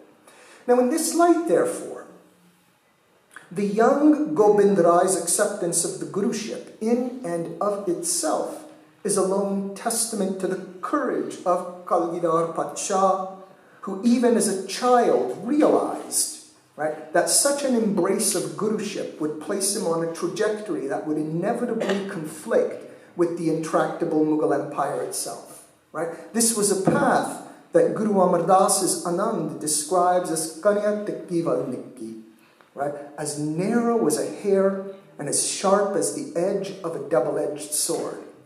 But as Guru Gobind Singh tells us in his Zafarnama, all such difficulties are overcome by those whose shield and armor are forged in the divine court, in the darbar of Akal. So at this point, one may well conjecture that having inherited these legacies through the horrific and violent act of his father's cruel and brutal execution, about which he speaks triumphantly in his Apni Katta, okay, that Guru Gobind Singh would have long reflected on the issue of violence, which was an inescapable part of rule, as so many of the well-known Indian guides on statecraft, such as the Arthashastra, make abundantly clear. An examination of the many translations into Braj Bhasha of such classical Indian texts by Guruji's own Darbari Kavis, of the Mahabharata, of the aphorisms of Chanakya, right? And other texts dealing with Rajniti add substantial weight to this assessment. So given both his inherited legacy and his situation in late 17th century Punjab, right, the focus in these literary works suggests that Guru Gobind Singh would have thought long and hard about rule and expected his Sikhs and then his Khalsa to do likewise. Now this premise forms the basis of a new book, right, on the political education of Sikhs that just came out last week, written by Satnam Singh. Now invariably in this context then, Guruji would have drawn upon the most serene Bani of the previous Gurus as a powerful source of inspiration, as a mighty guide to the grand complexities of rule and stewardship with which he had been bestowed. This turn to the Guru Granth Sahib is likely to have been the very blueprint of Guru Gobind Singh's own Darbar, as I have argued in one of my books of oh so long ago. Now, my friends, you may have noticed we left the topic of binaries. I want to come back to it now, okay? So I want to come back to the issue of binaries. For a reflection on these doublets, I'd like to suggest helps us understand the fine balancing act that our Guru had to perform in order to establish a just world, beginning, of course, in Anandpur Sahib. This was envisioned as one which allowed him to forge a straight and righteous path in what was surely a very tempestuous and convoluted political and cultural environment. That is to say, a rule in which the teachings of the previous Gurus, accentuated by Guruji's own powerful reflections, were uncompromisingly kept in mind while striving in this highly conflicted world to deal with the pragmatic nature of rule. To create the type of Raj to which his grandfather, Guru Arjan, the fifth Guru, referred to in Sirirag, right, as a Halemi Raj, a rule of humility in which all people, regardless of their identity, could live to their full potential with no fear of repression. It's here worth adding that this is a humility about which Guru Gobind Singh often speaks in his own Bani. Okay? Perhaps nowhere more beautifully and poignantly than in his rare Punjabi composition, the Savaiya, which begins Mittar Pyaranu Hal Murida Lakena. Okay? One of the most beautiful passages we find in the entire Dasam Granth. And this political aim, which effortlessly blends both Miri and Piri, right? In the same spirit combined by his grandfather, Guru Hargobind, is, I think, seen clearly demonstrated in the autobiography of Guru Gobind Singh, the Bachittar Natak, which appears in the Dasam Granth. So let me now turn to the 10th Guru's own binary, or his own doublet, to try and understand how he interpreted his legacy and the future that such a legacy was meant to secure. A dharmic, a just moral order on earth, reflecting that worldly embodied truth encompassed by Guru Nanak's Sri Rag Ashtapadi, which I noted at the beginning of today's discussion. So to this end, I want to turn to the Bachittar Natak, particularly to the 8th Dhyay or chapter of the Bachittar Natak, on which I waxed somewhat eloquently in my book on the Panch Pyare a few years back. If you'll be so kind as to indulge me, some of the remarks I'm going to make here will draw upon these earlier statements. So at the beginning of the extraordinary 8th chapter of Bachittar Natak, Guru Gobind Singh tells us that this Dhyay will comprise Raj Saj Katni, the story of my reign. Now the beginning of the first Chopai provides us with the binary I have in mind, one which strongly implies the spirit of Guru Nanak's Bani. Raj Saj Hum Par Jabayo, right? Jab Sakt Tab Taram Chalayo. When the task of rule came to me, I spread taram to the best of my ability. Now, although one could certainly argue that the binary on which focus should be here placed is Raj and Dharam, rule and righteousness respectively, the doubling on which I'd like to concentrate is a little less explicit, right? That this, assuming, as I believe, Guruji's awareness of the difference between the mundane, that is the such, achar, or truth at the level of the everyday, we see in Guru Nanak's Ashtapadi, right? And such, or cosmic truth, right? Both of which, right, Guru Nanak details in his 14th Ashtapadi. Now the wording here is also worth scrutiny, as it truly demonstrates that humility cultivated by Guru Gobind Singh. Now this focus, this aspect of Guruji's humility, right? This is a beautiful facet of the Guru's character that almost always gets lost in the later construction of his image as a king and as a warrior, right? So let us note here, right? In this chopai, that Raj Saj, the task of rule, it comes, ayo, it comes to the Guru, right? Hampar, okay? At a particular time, represented by the word jab or when. When this task is not pursued, it's not grasped, it's not desired, right? Through his own agency in any of the very traditional ways articulated in works, in traditional Indian works on statecraft.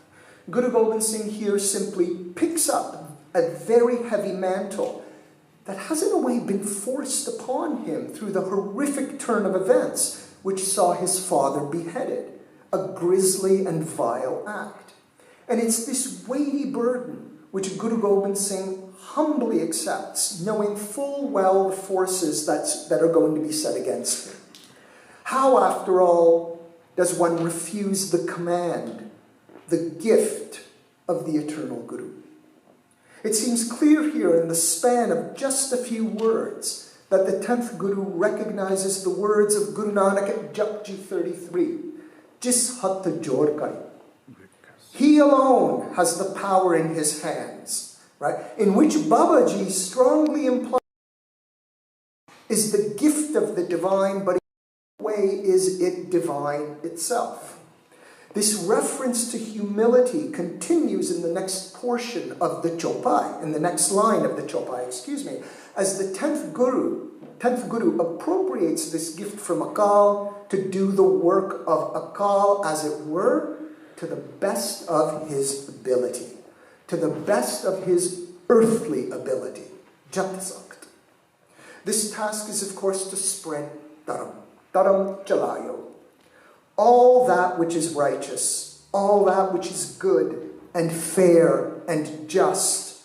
Dharam, the moral order of the universe, which is cosmically akin to Guru Nanak's understandings of Hukam, the very order of creation, a cosmic order which is everywhere, yet stands outside of time. And this finally brings us to the implied binary mentioned a moment ago, as the cosmic dharam implied here is accompanied by the term Jatasakt. Again, Jatasakt, as well as I am able. Now in this line, Guru Gobind Singh is powerfully aware that the dharam he spreads will be one that is likely close to, but nevertheless significantly different from the eternal dharam that is Waheguru, which permeates every facet of the created universe. Right? We have to keep in mind that this is intimately linked to the 10th Guru's resounding claim in Bachittarnata, chapter 6, line 32, that he is only a man, a great man, to be sure.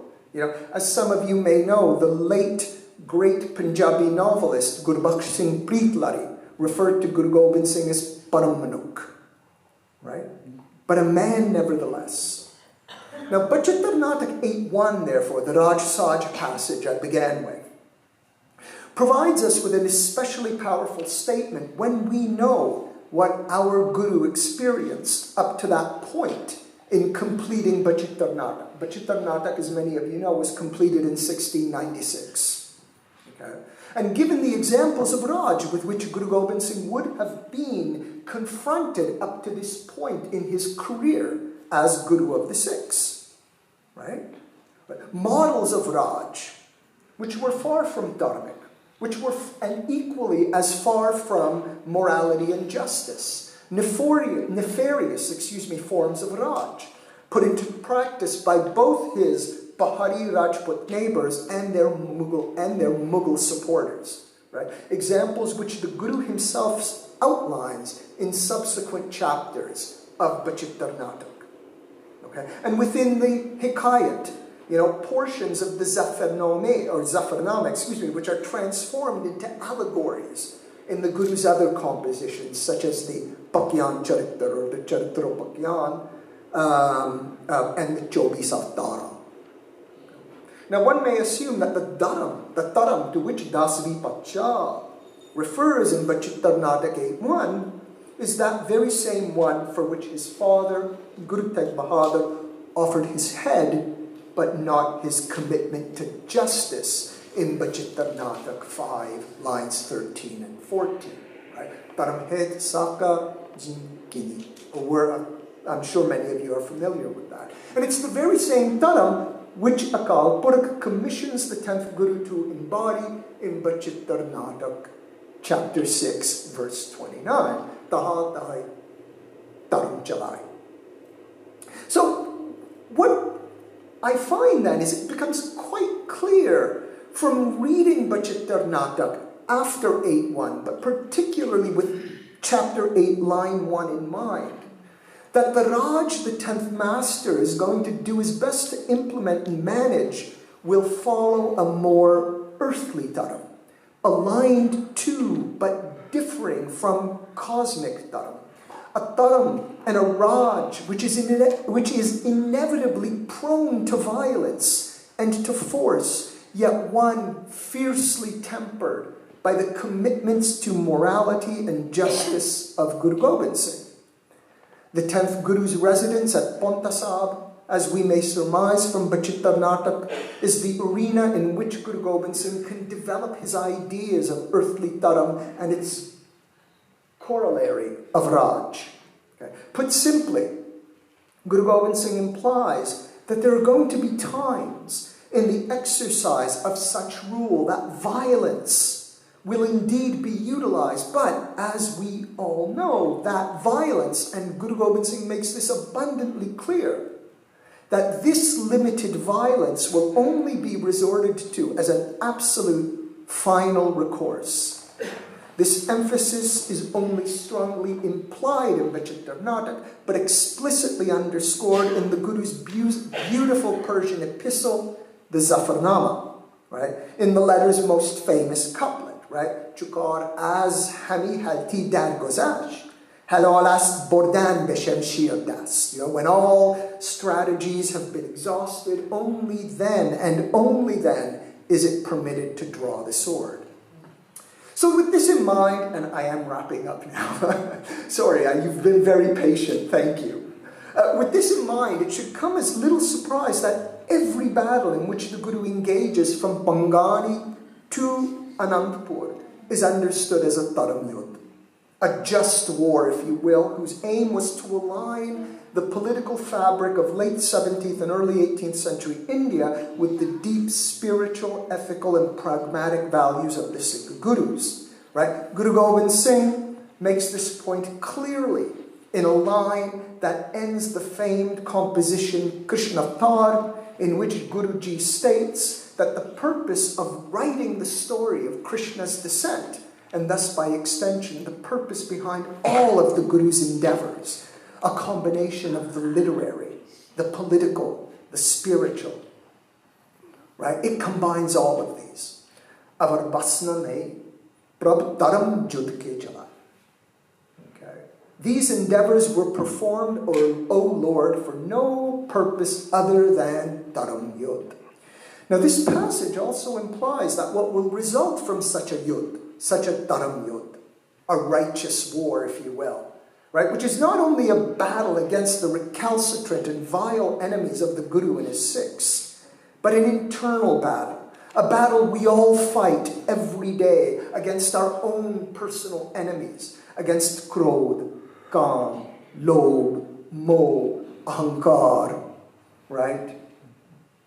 All components of the greatest adversary of us all, Homan, right? Which is comprised of all that entices the selfish and the self-centered, all of that which ensnares the Manmukh as opposed to the Gurumukh. Certainly the Guru's time in Ponta and afterwards in Anandpur saw the implementation of these commitments to morality and justice, right? And we see this everywhere in contemporary evidence. Guru Gobind Singh patronized local communities and their shrines. He established friendly relationships with his neighbors, diplomatic relationships as well. All of this to ensure that the many diverse people of Pahari Punjab, in which Anandpur is located, and Punjab generally, and if we want to extend it even further to the world itself, right? To tell these people that although the Sikhs may express a tradition that differs from their own, there was nothing to fear from the Sikhs. And then the Khalsa. But while the Guru sustained these commitments, he was also very pragmatic in his approach, right? A pragmatism we can detect throughout, say, his many hukamname, the letters of instruction to various sangats around northern India, right? And throughout also his literary output, and the literary output of his extraordinary darbar. It is this commitment to fairness, right, which prompted nearby Pahari Rajas to request the Guru's presence in their dominions, to help arbitrate their own conflicts with their neighbors. Guru Gobind Singh's ultimate aim, it seems to me, was to establish and enact a Raj which was moral, a Raj which was just, a Raj in which Dharam was foremost, and the earthly court of which was aligned with the divine court, but one which was nevertheless, as our discussion on binaries is implied, different from it. Thank you. Good.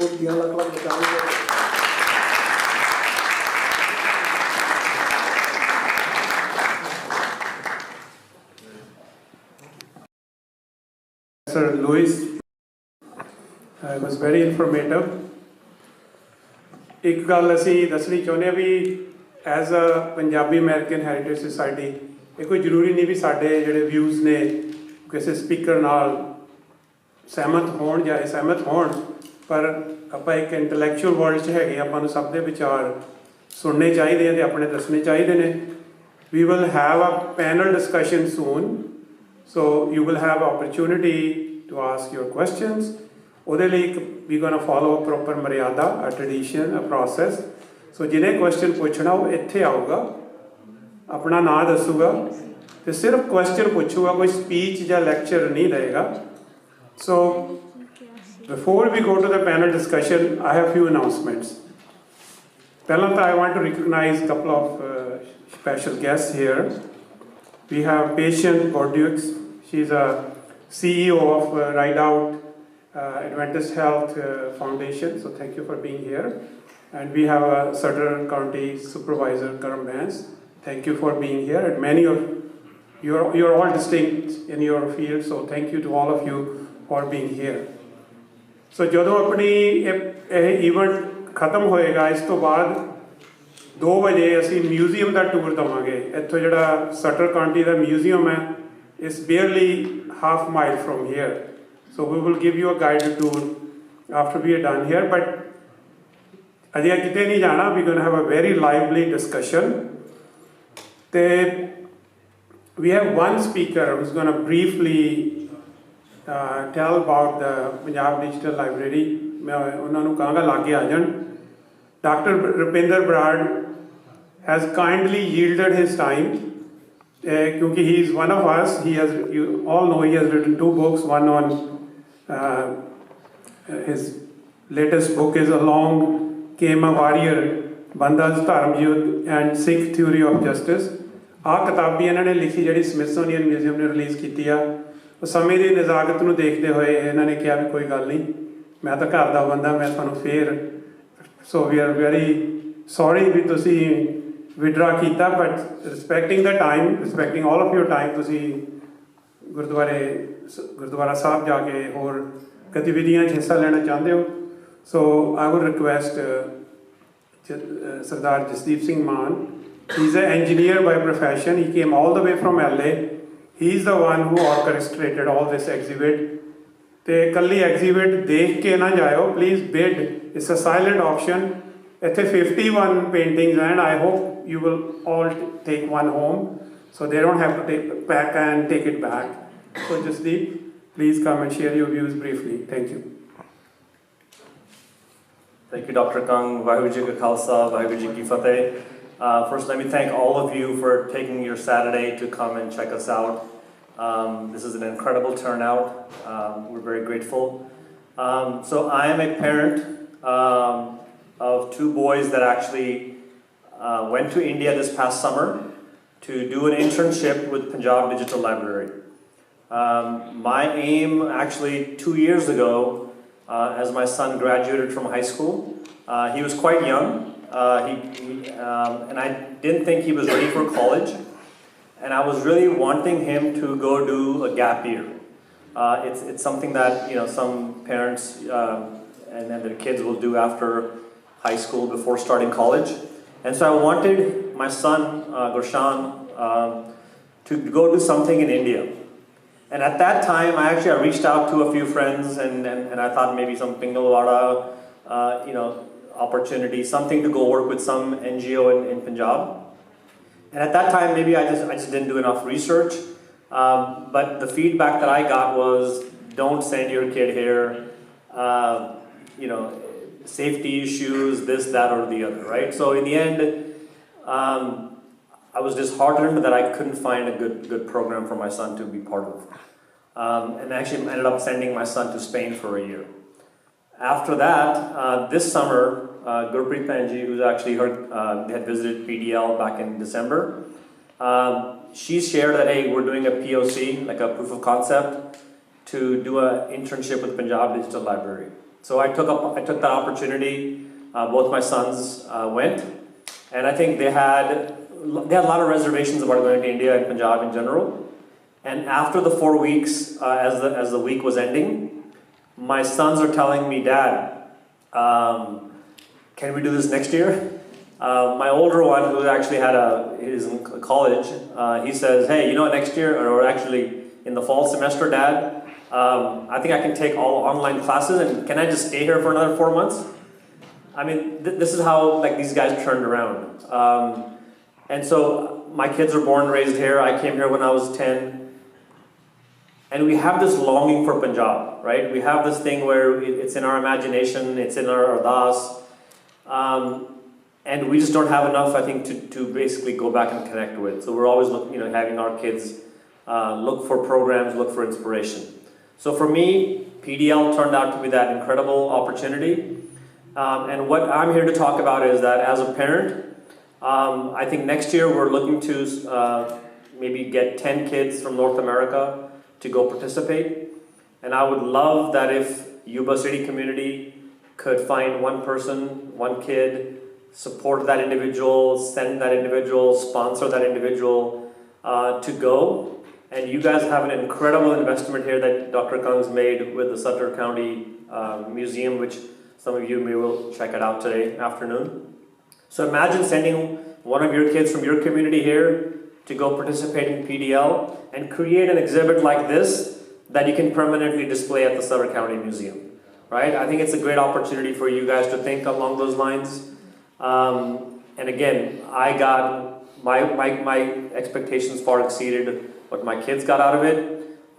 If you're ever visiting Chandigarh, please check out PDL. They're in Sector 26. And I think you can see what they've done. So today, I think Gurpreet mentioned this, and I'll finish with this. They have digitized in the last 20 years 80 million artifacts. And they were very slow going the first 10 years because of funding. And then now they've got about 80 people on staff, and now they're digitizing about 5 million artifacts a year. And that's only going to accelerate. So we are, by the way, doing the live or the auction. There's numbers behind the paintings. And I think the bid's starting at $250, which is not very much. But please, all this funding will help PDL continue the great work that they've been doing. So thank you for coming, and thank you for the support.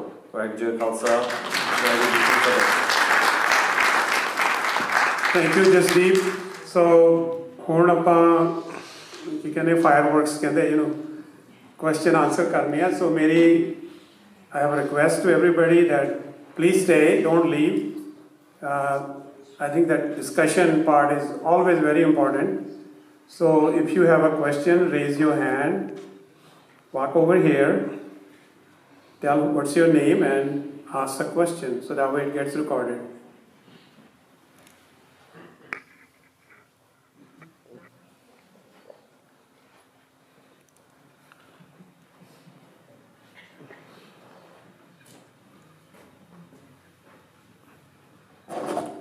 Waheguru ji ਕਾ ਖਾਲਸਾ ਸ਼੍ਰੀ ਵਾਹਿਗੁਰੂ ਜੀ ਕੀ ਫਤਿਹ.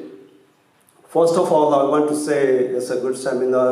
I'm a listener, and all those good, all three speakers are excellent speakers. I have a couple of informational questions for the speakers. The first question goes to Professor Dr. Lewis. Dr. Lewis spoke very well. The question I have for him is, what is the reason? He explained so well in his speech, and I listened almost 98% of him. And the question is, what made him to turn and study Sikhism? In 30 seconds, Professor Lewis, please.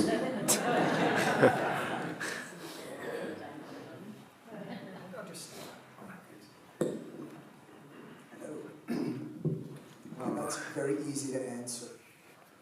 There's two reasons why I started studying Sikhi and Sikh Itihas. One was I grew up in Toronto, and as many of you know, it is almost a mini Punjab, right? I grew up very close to the airport. If you know where the airport is, it's in Mississauga, and many, and you go to that airport, it's like almost like being at Guru Ramdas Airport, there are so many people there. So that's one reason. And the second story is, I was lucky enough when I was a teenager that someone shared with me the story of Baba Deep Singh, and that hooked me. And that's a very simple answer. There's no more than that.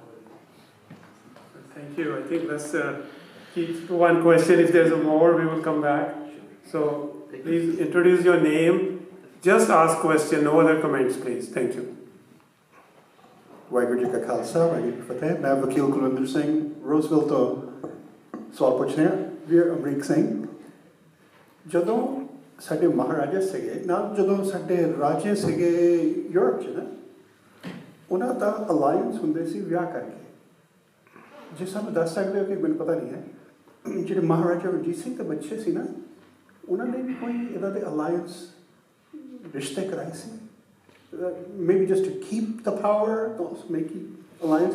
Because ਸਾਨੂੰ ਇੰਨਾ ਪਤਾ ਨਾ ਕਿ ਉਹਨਾਂ ਦਾ ਰਾਜ ਵੱਧਦਾ ਰਿਹਾ, right? Kashmir ਵੀ ਆ ਗਿਆ ਸੀ, ਹੋਰ ਵੀ. You share that.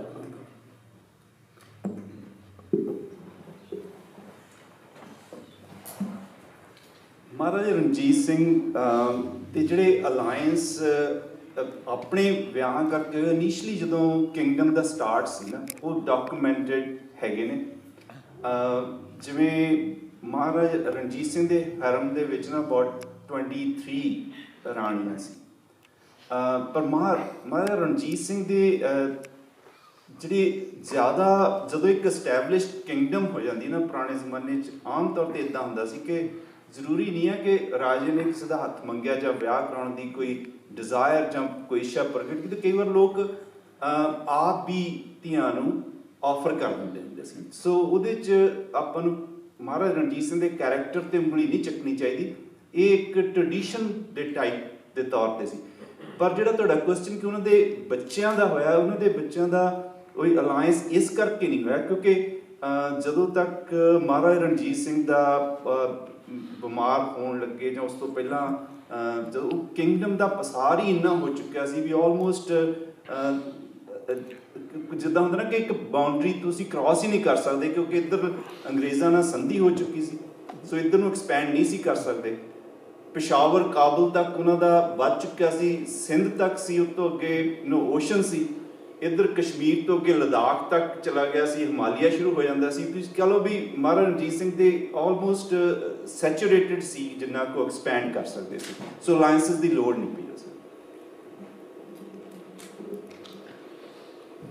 ਦੱਸਣਾ ਚਾਹੁੰਦੇ My name is Prabhsharandeep Singh. I have a question for Dr. Panek.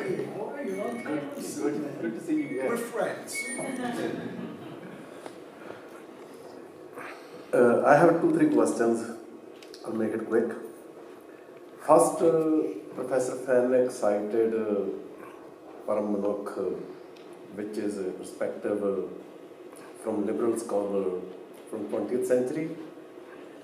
But what Bhai Nandlal wrote about Guru Sahiban is different. First Bhai Gurdas wrote Ek Baba Akal Roop, Dujar Babi Batana. Then Bhai Nandlal wrote Guru Nanak Amad Narayan Swaroop, Hamara Naranjan Narankar Roop. And similarly about the other Guru Sahiban and Guru Gobind Singh Ji. So the human aspect is there, it's kind of under erasure. There's no sense of duality between Vaheguru and Guru, the kind of duality we see between Allah and the Prophet of Islam. That I do not see, that's one question. Second is, in your book Cherished 5, you wrote Guru Gobind Singh Ji had in 1685, Guru Gobind Singh Ji had political apprenticeship with Medini Prakash, Raja of Sirmurna. I'm not sure I wrote that, honestly. That's not... No. Actually, Prabhsharandeep is a very well-known scholar and professor. So I would request him only ask questions about his today's presentation. Baki tusi baad discuss kar leo. The question was, you haven't cited a source. I have read it. Okay. You have written, but you haven't cited a source that would show how did Guru Gobind Singh Ji have political apprenticeship with Raja Medini Prakash. And one quick question. In Zafarnama, in your book on Zafarnama, you have written Guru Gobind Singh, the Sher Chukaraz Mahul Hildedar Guzasht. That was popularized by scholars in the Singh Sabha movement. And I did not see any source. How can we come up with such a conclusion that only Singh Sabha scholars or preachers popularize that share? That share has been the part of the tradition throughout. Thank you. No problem. I can answer that. Hello.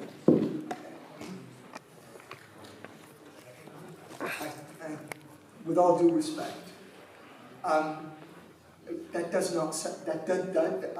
I'm not sure. I can't remember ever saying that Guru Gobind Singh had a political apprenticeship under anyone. That runs counter to everything I think. If I said that, I was totally mistaken because that is not what I believe. And you're right, my friend. The understandings of the Guru change. I mean, the image of the Gurus is not static, right? Even today we see there are many people who understand the Gurus as avatars, right? I mean, even though we don't generally tend to think of the Gurus as avatars, and Guru Gobind Singh made it very clear. You know, the person who thinks of me as an avatar, you know where they're going to go. He says that in Vachitra Natak, I think chapter 6. So the understandings, but one has to consider, you know, these early Sikhs, where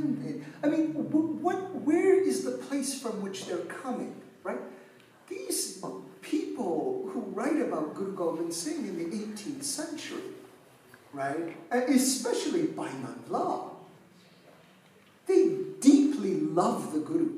I mean, when you read some of you may know in the 18th century, one of the popular genres in which Sikh history was written was called Gurbilas. In the splendor of the Guru. The title alone tells you that when these people are writing about the Gurus, they come from a place of deep love, right? These courtiers of Guru Gobind Singh, they constantly tell us in the 18th century, one of the words they used to describe themselves, premi. They're premis, they're lovers of the Guru. So you can well imagine sometimes that intense and fierce commitment, emotional commitment, in the story of the Guru, in the Gurus themselves, right, will make them say such things, right? And one can understand sometimes, well, even though Guru Gobind Singh is saying this, I love him so much, I want him to be the divine. Do you guys see what I mean? Right? And I think that's part of the explanation for that one point, my friend. So, Professor Prabhsharan, Deepji, for sake of fairness, do you have any follow-up question? No, we encourage this dialogue. You are a very accomplished scholar, and he's a very accomplished scholar. You guys know more than us. We encourage this dialogue. But we prefer the questions are more toward today's presentation. We can talk. Maybe they need to have this conversation after the event. So I think before I go to my guest from Fresno, Dr. Rupinder Brad, one of our panelists, has a question. Thank you, Jaspreet. I'm Rupinder Brad. And first of all, Vakil Saab, the question, and pardon me, and just to answer that, in terms of Maharaja's alliance, one alliance comes to mind. Maharaja's favorite grandson was Nauniyal Singh. Nauniyal Singh was married to Shyam Singh Atariwal's granddaughter. And Shyam Singh Atariwala, as people remember, in Anglo-Sikh War, he was one general who actually stood and fought. In a way, the British actually paid compliments. There was a Baba who stood, and he basically said, either we would win and go home, or we wouldn't go home. So the alliances were at that time, my understanding is that, yeah, the Raj had become so powerful, they didn't need to get alliances with others, but he was finding alliances with his own Sardars and some of the ones who actually shed blood for him.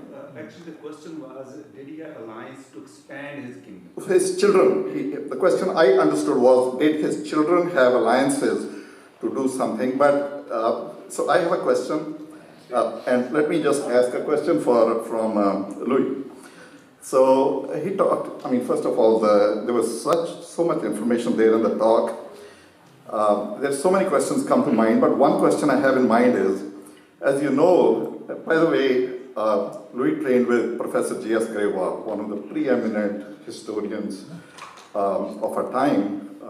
If you haven't heard of him, this is somebody whose books you should read. And J.S. Grewal talks about, he skirts the idea of, what happened on the Vaisakhi day when the Khalsa was founded. But he does give a speech that he says the speech the Guru gave was that you forget your Pichla Taram, Karam, Janam, everything. I will reconstruct you into a new man, right?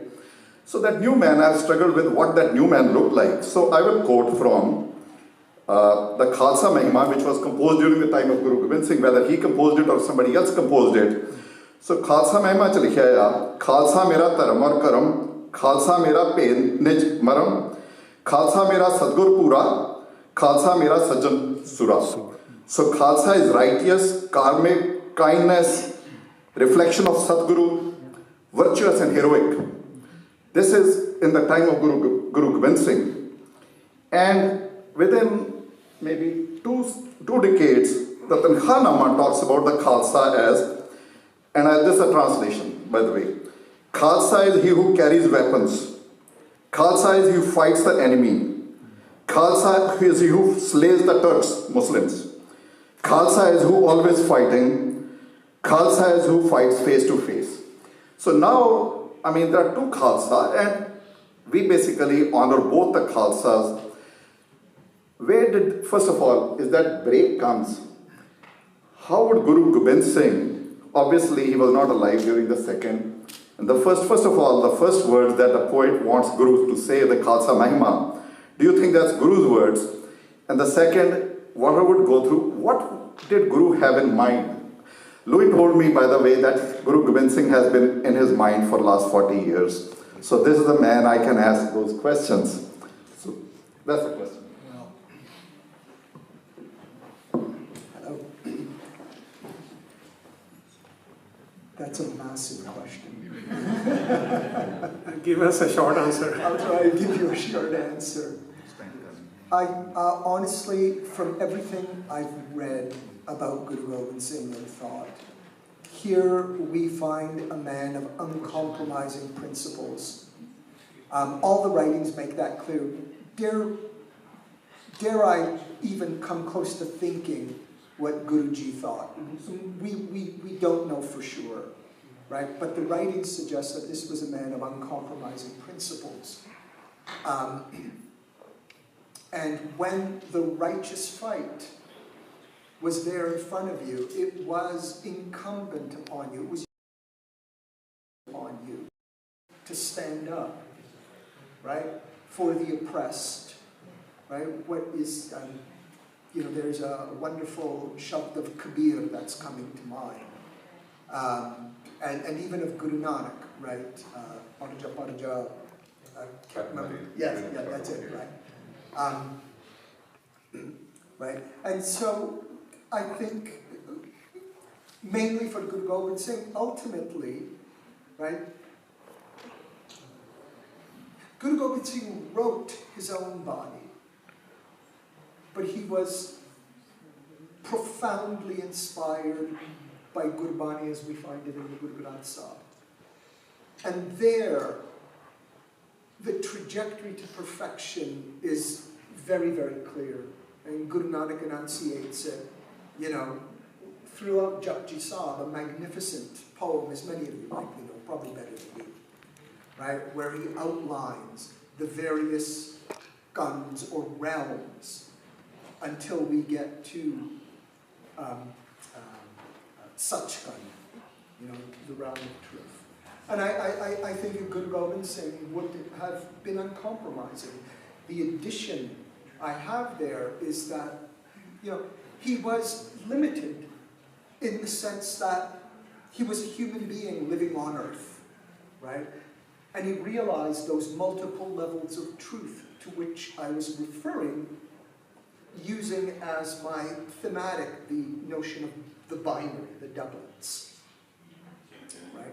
And so when you situate that line in Zafarnama line 22, it's very clear that's in mind. Because Akal himself, herself, itself, their self, right,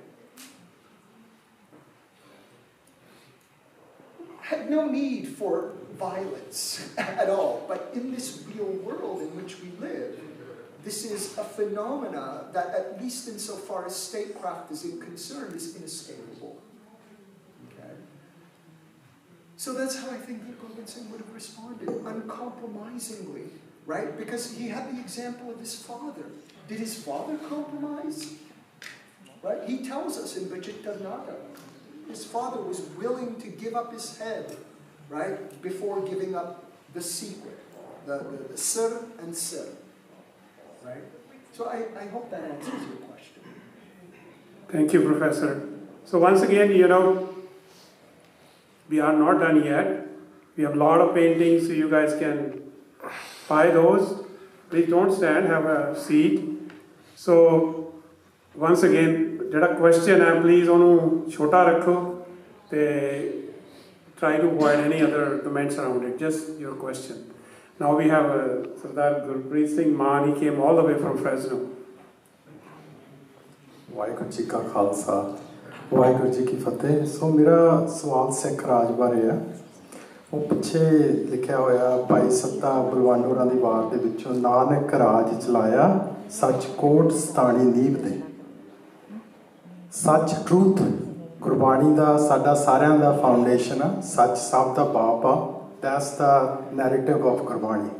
So how come we are trying to justify that Raje can be Yash, Raje typically do this, Raje can have this many wives, Raje can have this kind of rule. How can we allow them to move away from Gurbani's truth? Gurbani's truth is the ultimate truth.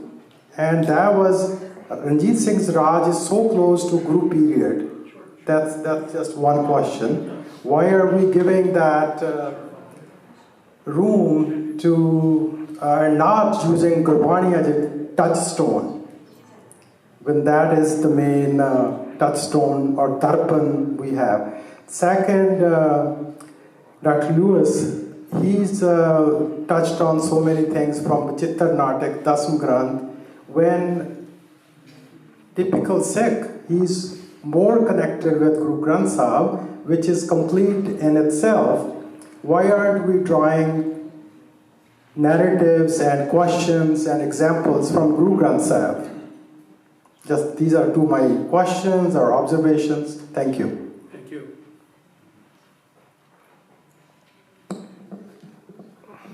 ਹਾਂਜੀ ਸਮਾਨ ਸਾਹਿਬ ਦਾ ਜਿਹੜਾ question ਵੀ ਰਾਜਿਆਂ ਦੀ ਅਯਾਸ਼ੀ ਨੂੰ ਆਪਾਂ justify ਕਿਵੇਂ ਕਰ ਸਕਦੇ ਹਾਂ ਜੇ ਮੈਂ ਤੁਹਾਨੂੰ ਇੱਕ ਛੋਟੀ ਜਿਹੀ ਐਨਾਲੋਜੀ ਅਮਰੀਕਨ ਹਿਸਟਰੀ ਨਾਲ ਦੇਣੀ ਹੋਵੇ ਨਾ ਉਹ ਇਹ ਹੈ ਕਿ ਜਦੋਂ ਸਿਵਲ ਵਾਰ ਹੋਈ ਸਲੇਵਰੀ ਖਤਮ ਕਰਨੀ ਸੀ ਉਸ ਟਾਈਮ ਤੇ ਜਿਹੜੇ ਪ੍ਰੈਜ਼ੀਡੈਂਟ ਲਿੰਕਨ ਦੀ ਆਰਮੀ 'ਚ ਜਾਂ ਉਸ ਤੋਂ ਪਹਿਲਾਂ ਵੀ ਜਿਹੜੇ anti slavery even George Washington ਤੱਕ ਉਹਨਾਂ ਦੇ ਕੋਲ ਵੀ ਸਲੇਵਸ ਸੀਗੇ ਗੱਲ ਇਹ ਹੈ ਕਿ ਇੱਕ ਰਵਾਇਤ ਜਦੋਂ ਚੱਲਦੀ ਆਉਂਦੀ ਹੈ ਨਾ ਉਹਨੂੰ ਇੱਕਦਮ ਖਤਮ ਨਹੀਂ ਕੀਤਾ ਜਾ ਸਕਦਾ ਤੁਹਾਡੇ ਆਪਣੇ ਵਿਚਾਰ ਡਿਫਰੈਂਟ ਹੋ ਸਕਦੇ ਆ ਕਿਸੇ ਚੀਜ਼ ਨੂੰ ਚੇਂਜ ਹੁੰਦਿਆਂ ਬਹੁਤ ਟਾਈਮ ਲੱਗ ਜਾਂਦਾ ਜਿਵੇਂ ਮੈਂ ਇੱਕ ਹੋਰ ਤੁਹਾਨੂੰ ਐਗਜ਼ਾਮਪਲ ਦਿੰਦਾ ਕਿ ਜਿਵੇਂ ਸਤੀ ਦੀ ਭਾਵੇਂ ਪ੍ਰਥਾ ਜਿਹੜੀ ਹੈ ਰਾਜੇ ਦੇ ਨਾਲ ਜਿਹੜਾ ਅੱਗ 'ਚ ਜਲ ਕੇ ਮਰਨ ਦੀ ਉਹ ਖਤਮ ਤਾਂ ਅੰਗਰੇਜ਼ਾਂ ਨੇ ਕੀਤੀ ਲਾਅ ਬਣਾ ਕੇ ਉਸ ਤੋਂ ਪਹਿਲਾਂ ਸੋਸ਼ਲ ਮੂਵਮੈਂਟ ਰਾਜਾ ਰਾਮ ਮੋਹਨ ਰਾਓ ਵਗੈਰਾ ਨੇ ਸ਼ੁਰੂ ਕੀਤੀਆਂ ਪਰ ਜਿਹੜੀ ਸਿੱਖਜ਼ਮ ਦੇ ਵਿੱਚ ਸਤੀ ਨੂੰ ਸ਼ੁਰੂ ਤੋਂ ਹੀ ਠੀਕ ਨਹੀਂ ਕਿਹਾ ਗਿਆ ਗੁਰੂ ਸਾਹਿਬਾਨ ਦੇ ਵੇਲਿਆਂ ਪਰ ਇੱਕ ਚਲਦੀ ਮਹਾਰਾਜ ਰਣਜੀਤ ਸਿੰਘ ਦੇ ਨਾਲ ਵੀ ਭਾਵੇਂ ਉਹ ਆਪ ਇਸ ਹੱਕ 'ਚ ਨਹੀਂ ਸੀ ਪਰ ਕੀ ਹੋਇਆ ਕਿ ਉਦੋਂ ਵੀ ਉਹ ਸਤੀ ਦਾ ਹੋਇਆ ਸੋ ਇਹ ਜ਼ਰੂਰੀ ਨਹੀਂ ਹੁੰਦਾ ਕਿ ਉਹ ਉਸ ਮੌਕੇ 'ਤੇ ਜਿਹੜੀਆਂ ਗੱਲਾਂ ਚੱਲਦੀਆਂ ਜਿਵੇਂ ਇਸ ਟੌਪਿਕ ਨਾਲ ਤਾਂ ਨਹੀਂ ਹੈ ਆਈ ਹੋਪ ਕੋਈ ਕੰਟਰੋਵਰਸੀ ਨਾ ਹੋਵੇ ਮਾਨ ਸਾਹਿਬ ਕਈ ਤਾਂ ਲੋਕ ਇਸ ਗੱਲ 'ਤੇ ਵੀ ਕੁਐਸਚਨ ਕਰ ਦਿੰਦੇ ਕਿ ਗੁਰੂ ਗੋਬਿੰਦ ਸਿੰਘ ਦੀਆਂ 4 ਵਾਈਫਸ ਕਿਉਂ ਸੀਗੀਆਂ ਜਦ ਕਿ ਉਹ ਤਾਂ ਆਪ ਗੁਰੂ ਸੀਗੇ ਇਹ ਗੱਲ ਇਹ ਨਹੀਂ ਹੈ ਕਿ ਤੁਸੀਂ ਉਸ ਵੇਲੇ ਇੱਕਦਮ ਸਾਰਾ ਕੁਝ ਚੇਂਜ ਹੁੰਦਾ ਜਿਵੇਂ ਇੱਕ ਹੋਰ ਕੁਐਸਚਨ ਉੱਠਦਾ ਮਹਾਰਾਜਾ ਰਣਜੀਤ ਸਿੰਘ ਦੇ ਕਿ ਉਹਨਾਂ ਨੇ ਪੰਜਾਬੀ ਕਿਉਂ ਨਹੀਂ ਲਾਗੂ ਕੀਤੀ ਫਾਰਸੀ ਕਿਉਂ ਹੋਈ ਹੈ ਕਿਉਂਕਿ ਇੱਕ ਟ੍ਰੈਡੀਸ਼ਨ ਚੱਲੀ ਆ ਰਹੀ ਹੈ ਬੜੀ ਦੇਰ ਤੋਂ ਇੱਕਦਮ ਕੁਝ ਵੀ ਚੇਂਜ ਨਹੀਂ ਹੁੰਦਾ ਹੁਣ ਦੇਖੋ ਇਲੈਕਸ਼ਨਸ ਦਾ ਟਾਈਮ ਹੈ ਇੱਥੇ ਮਤਲਬ ਇੱਥੇ ਵੀ ਇੱਕ ਵਿਮਨ ਐਜ਼ ਪ੍ਰੈਜ਼ੀਡੈਂਟ ਇਨਐਕਸੈਪਟੇਬਲ ਅਜੇ ਤੱਕ ਨਹੀਂ ਹੋਇਆ ਜਦ ਕਿ ਕਦੋਂ ਦਾ human rights and women right feminism ਦੀ ਸ਼ੁਰੂਆਤ ਹੀ ਇੱਥੇ ਹੋਈ ਹੈ ਸੋ ਮੈਂ ਜੋ ਸੋਚਦਾ ਮੇਰਾ ਕਈ ਵਾਰ ਜਦੋਂ ਤੁਸੀਂ ਹਿਸਟਰੀ ਪੜ੍ਹਦੇ ਹੋ ਮੈਂ ਮਹਾਰਾਜਾ ਰਣਜੀਤ ਸਿੰਘ ਨੂੰ ਮੈਂ ਦੇਖਦਾ ਜਿੰਨੇ ਉਹਨਾਂ ਦੇ ਇਲਜ਼ਾਮ ਲੱਗਦੇ ਆ ਨਾ ਉਹਨਾਂ ਦੀ ਮੈਂ ਜਸਟੀਫਿਕੇਸ਼ਨ ਆਪਣੇ ਮਨ 'ਚ ਬਣਾਉਣ ਦੀ ਟਰਾਈ ਕਰਦਾ ਮੈਂ ਕਈ ਵਾਰ ਸੋਚਦਾ ਕਿ ਜੇ ਉਹ ਨਾ ਹੁੰਦੇ ਜਿਵੇਂ ਅਕਾਲ ਤਖਤ ਦੀ ਆਪਾਂ ਗੱਲ ਕੀਤੀ ਆ ਫਿਰ ਆਪਾਂ ਗੋਲਡਨ ਟੈਂਪਲ ਜਾਂ ਗੁਰਦੁਆਰਿਆਂ ਨੂੰ ਜਗੀਰਾਂ ਦਿੱਤੀਆਂ ਜੇ ਉਹਨਾਂ ਨੇ ਉਹ ਜਗੀਰਾਂ ਨਾ ਦਿੱਤੀਆਂ ਹੁੰਦੀਆਂ ਤੇ ਅੱਜ ਗੁਰਦੁਆਰਾ ਸਾਹਿਬ ਦਾ ਜੋ ਸਰੂਪ ਹੈ ਜੋ ਸਾਡੇ ਸਿੱਖਾਂ ਦੀ ਇੱਕ ਐਸੈਟਸ ਨੇ ਉਹ ਉਹਨਾਂ ਦਾ ਕੀ ਬਣਦਾ ਹੁਣ ਆਪਾਂ ਉਹਨਾਂ ਚੀਜ਼ਾਂ ਨੂੰ ਭੁੱਲ ਕੇ ਜੇ ਉਹਨਾਂ ਦੀਆਂ ਛੋਟੀਆਂ ਗੱਲਾਂ ਨੂੰ ਆਪਾਂ ਜ਼ਿਆਦਾ ਕਰਦੇ ਆ ਨਾ ਉਹਦਾ ਹੋ ਸਕਦਾ ਉਸ ਟਾਈਮ ਤੇ ਫਾਰਸੀ ਦੀ ਆਪਾਂ ਗੱਲ ਕਰਦੇ ਹਾਂ ਕਿ ਜੇ ਉਹ ਨਾ ਕਰਦੇ ਪੰਜਾਬੀ ਨੂੰ ਹੀ ਲਾਗੂ ਕਰਦੇ ਤੇ ਹੋ ਸਕਦਾ ਉਹ ਵੀ ਨਾ ਹੁੰਦਾ ਤੇ ਰਾਜ ਵੀ ਨਾ ਰਹਿੰਦਾ ਸੋ ਮੈਂ ਇਹ ਨਹੀਂ ਕਹਿ ਰਿਹਾ ਕੋਈ ਠੀਕ ਹੈ ਪਰ ਮੈਂ ਨਾ ਆਪਣੇ ਆਪ ਨੂੰ ਮੈਂ ਸੋਚਦਾ ਕਿ ਸਾਨੂੰ ਉਸ ਟਾਈਮ ਦੇ ਵਿੱਚ ਪਿੱਛੇ ਰਹਿ ਕੇ ਸੋਚਣ ਦੀ ਲੋੜ ਹੈ ਜਿਸ ਮੌਕੇ ਜਿਸ ਸਮੇਂ 'ਚ ਆਪਾਂ ਰਹਿੰਦੇ ਹਾਂ ਜੋ ਆਪਾਂ ਦੇਖਦੇ ਹਾਂ ਜੋ ਅੱਜ ਨਹੀਂ ਹੋ ਰਿਹਾ ਸਾਨੂੰ ਇਮੈਜਿਨ ਕਰਨਾ ਥੋੜ੍ਹਾ ਜਿਹਾ ਔਖਾ ਹੁੰਦਾ। ਮੈਂ ਸੋਚਦਾ ਵੀ ਇੱਕ ਸਾਡੇ ਦੇਖਦਿਆਂ, ਮੈਂ ਜਦੋਂ ਕਾਲਜ ਟਾਈਮ 'ਤੇ ਪੜ੍ਹਦਾ, ਮੇਰੇ ਇੱਕ ਫਰੈਂਡ ਦੇ ਘਰ ਮਤਲਬ ਹਿਜ਼ ਫਾਦਰ ਹੈਡ 2 ਵਾਈਫਸ, ਸੋ ਕਈਆਂ ਦੇ 3-3 4-4 ਮਤਲਬ ਅੱਜ ਤੋਂ 50 60 70 ਸਾਲ ਪਹਿਲਾਂ ਸੀਗੀਆਂ। ਹੁਣ ਅੱਜ ਜਿਹੜਾ ਬੱਚਾ ਬੋਰਨ ਅੱਜ ਟੀਨਏਜਰ ਆ, ਉਹਨੂੰ ਤੁਸੀਂ ਦੱਸੋ ਹੀ ਕਰਨਾ ਟ ਇਮੈਜਿਨ ਕਿ ਹਾਊ ਇਜ਼ ਦੈਟ ਪੋਸੀਬਲ ਕਿ ਘਰ ਦੇ ਵਿੱਚ ਕਿਵੇਂ ਹੋ ਸਕਦਾ। ਸੋ ਆਪਾਂ ਨੂੰ ਕਈ ਵਾਰ ਆਪਣਾ ਨਾ ਜਿਹੜਾ ਵਿਜ਼ਨ ਜਾਂ ਆਪਣੀ ਇਮੈਜੀਨੇਸ਼ਨ ਆ, we have to take it back to understand the history, ਮੇਰਾ ਓਪੀਨੀਅਨ। ਥੈਂਕ ਯੂ ਡਾਕਟਰ ਤੁਗਾ। ਸੋ ਆਪਣੇ ਕੋਲ ਕਾਫੀ ਕੁਐਸਚਨ ਹੈਗੇ ਨੇ, ਅਤੇ ਕੁਐਸਚਨ ਤੋਂ ਪਹਿਲਾਂ ਮੈਂ ਨਾ ਇੱਕ ਸਾਡੇ ਕੋਲ ਇੱਕ ਬਹੁਤ ਸਪੈਸ਼ਲ ਸ਼ਖਸੀਅਤ ਜਾਂ ਮਹਿਮਾਨ ਮੈਂ ਕਹਾਂ, ਜਾਂ ਸਾਡਾ ਆਪਣਾ ਬੱਚਾ ਇੱਥੇ ਆਇਆ। So far we thought all along about justice, equality, freedom. It's very easy things to talk, but it's very hard to take action. So you all know yesterday was the 40th anniversary of what happened in many parts of India to our community. And this group of young people walked 350 miles from Bakersfield to Sacramento capital. And they had a very powerful event. So I'd like to recognize and welcome and ask Nandeep Singh to say a few words.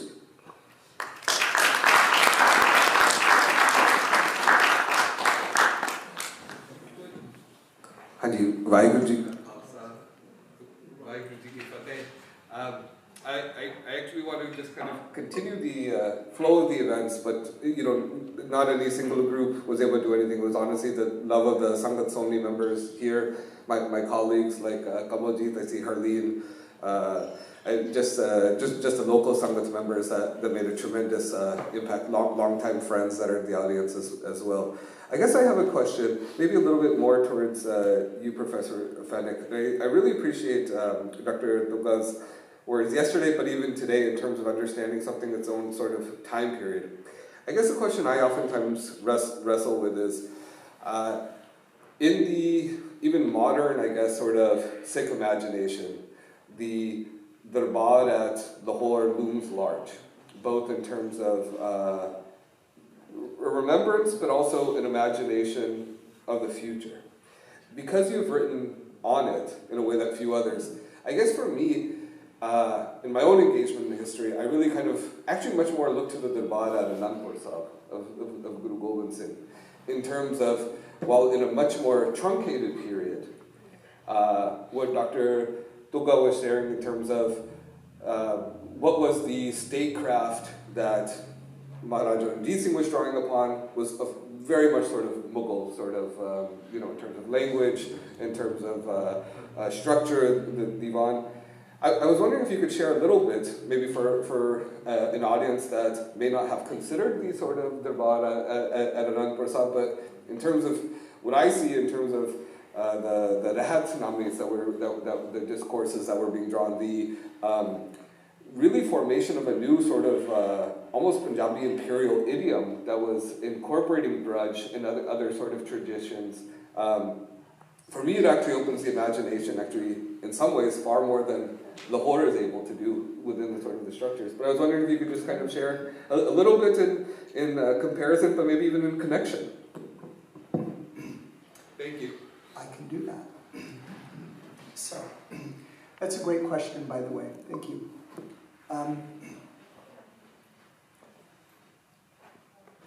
The blueprint, or the archetype, of both darbars was that with which both Guru Gobind Singh and Maharaja Ranjit Singh were most familiar. Guru Gobind Singh's darbar at Anandpur, from what I know, right? As a historian, I'm limited by the evidence, and I know that sometimes the evidence does not support traditional interpretations. But all that means is that the traditional interpretation is not supported by the evidence. Okay?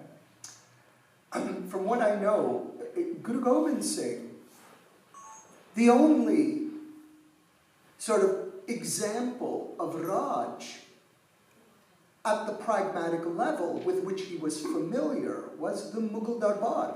and the many Rajput darbars which attempted to emulate the Mughal darbar. Let's keep in mind, from one particular perspective, the Mughal darbar was very successful, right? And there's nothing more successful than success, if I can fall back upon a tired old adage.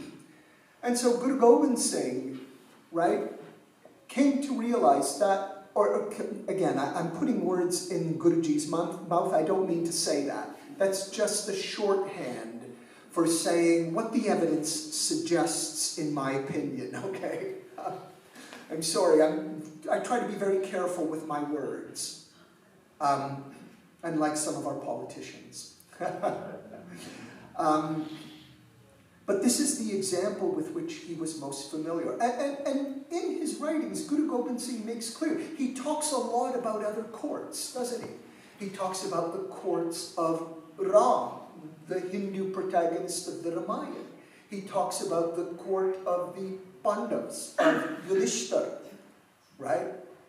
He tells us all of these courts and all of these kings, all of these figures, they all began to think of themselves very highly. And so ultimately they all died, right? The impression is that Guru Gobind Singh wouldn't fall for that type of egoism, that type of omen, right? So in his court, it seems to me, Guru Gobind Singh, again, and I'm basing this on the literature that emerges from that court. Unfortunately, so much of the literature that was produced in Guru Gobind Singh's court has not been published. It's all hutlicked. This is where we sort of bow to Punjab Digital Library because they have made so many of these hutlicked manuscripts available. I don't think I could have written any of my books without the Punjab Digital Library, so shabash, thank you. I owe you guys a great debt. But so much of this suggests to me that Guru Gobind Singh is trying to not emulate the Mughal Darbar, perfect the Guru Darbar. And he wants to perfect it by aligning it more with the divine court, with the court of Akal. I didn't get to your question, my friend, about why we don't why I didn't make as much reference to the Guru Granth Sahib as I did to the Dasam Granth. Well, one of the reasons is because Guru Gobind Singh does not contribute to the Guru Granth Sahib, but he contributes to the Dasam Granth. And so that was a lot of the material I drew upon. And when we see that material, Guru Gobind Singh writes a lot about courts, right? He writes a lot about darbars, right? He wants his darbar to be, as the subtitle of my 2008 book suggests, the court of man. I would have called it the court of humanity today, in the world of the court of God, I beg your pardon, in the world of men, or the world of humanity. This is what he was, I think, attempting to do, to translate that divine court into the world, keeping in mind, of course, the binaries about which I was speaking earlier, that this world, right, is very different from the divine. We can do our best to live a life in accord with the hukam, right? But this, again, will always be a work in progress, as it were, right? Because the hukam of God is different from the hukam that is in time. Because time and timelessness are both fundamentally different. We can't talk of one, right? Whatever we say about Akal or about the divine court is not the divine court, because we are using language to communicate that, right? And that is a dark glass through which we can peer through and only see a reflection, as it were. But one better than the Mughal Darbar. So that question then, this is what I think, based on the evidence, Guru Gobind Singh was attempting to do, right? And I think this understanding of the divine court, right, modeled on the imperfect Mughal court, which he was trying to perfect on earth as far as he was able to, right? Jatasak, that word again from Bachintanara. As far as he was able to, was, the best example. And through service in that court, right, the courtiers of the Guru, the premies of the Guru, they could achieve that perfection, that service to the Guru, which was always seva, which is always a service that was selfless, with no hope of reward, would lead to the perfection, right, that ultimately on earth results in the Gurmukh, the one who's facing the Guru. Okay? So I hope that those answer both of those questions. Should we look more at the Anandpur Darbar? Yes. Why do we look at the Lahore Darbar? Because so much more has been written about the Lahore Darbar. There is so much outside observer. How many outsiders have written about Anandpur? This much, compared to how many have written about the Lahore Darbar. You can pick up a newspaper in any archive, the London Times, from anywhere between 1800 to 1839, and you can read about everything Maharaja Ranjit Singh is doing. The British loved Maharaja Ranjit Singh. They loved him, right? They talked about him frequently in the newspapers. I've read these newspapers. They were very fond of Ranjit Singh, right? Ranjit Singh was, I'm stepping on your toes here. You are right, he was very shrewd, right? He was very shrewd. And there is this image of Ranjit Singh that he was very happy with the British. He wasn't. He fought against the British, but not through arms, right? He fought them symbolically, because one of the great things about Ranjit Singh, and again, I apologize for stepping on your toes, one of the great things about Ranjit Singh is he was very insightful, right? He saw what the British were doing. He recognized the overwhelming power of the British. He knew that if he went after the British, as it were, if he tried to attack them in the basic ways with which the British were most familiar, that is, with the military, that his Maharajaship would be destroyed. I tell my students back home, Ranjit Singh was the last independent sovereign in India, the last one, right? The last one. And he had many examples of what the British did with those Rajas who did not fall in line, right? They'd be gone. You either ally with the British East India Company or you're gone. So he knew that the only way he could survive, and that the Khalsa Darbar, the Khalsa Raj could survive, is by compromising with the British. This didn't mean he didn't fight them. He fought them in the symbolic area. He fought them through the uniforms of his soldiers, symbolically. He fought them through the shawl industry. He fought them through the award of medals of honor. So, because this is the best way he could fight against the British. And sometimes he scored some really wonderful symbolic victories, right? But we should never fail to sort of acknowledge how smart he was, right? How smart he was. So, Professor, with that, I think, thank you, sorry, Pipali. For sake of time, we're going to take two more questions only. ਸਾਡੇ ਕੋਲੇ Satwinder Singh Gotra ji from Fresno, please. Sat Sri Akal, I'm overwhelmed and equally humbled being among such scholars and such learned audience. Two questions. First question, we were talking about Meri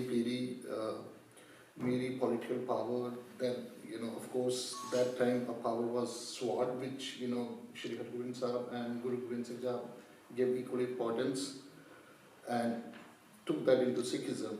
But that also in today's world for the Sikhs leading to militancy, and militancy being turned into terrorism.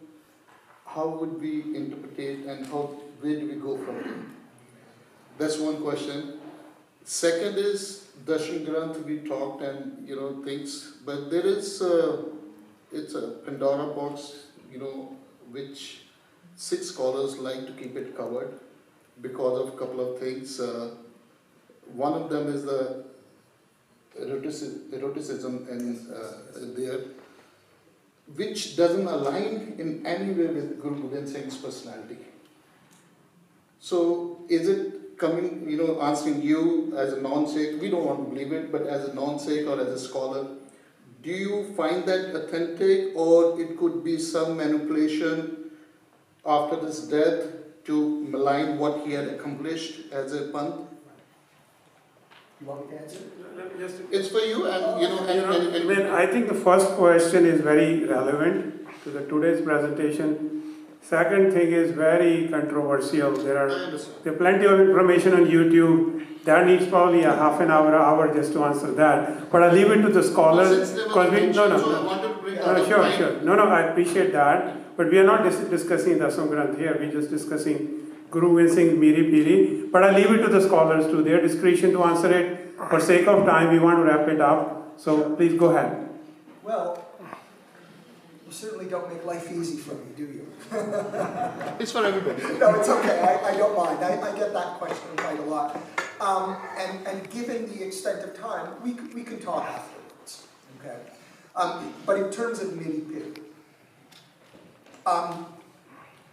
our speaker said that Miri is secular power, so to speak.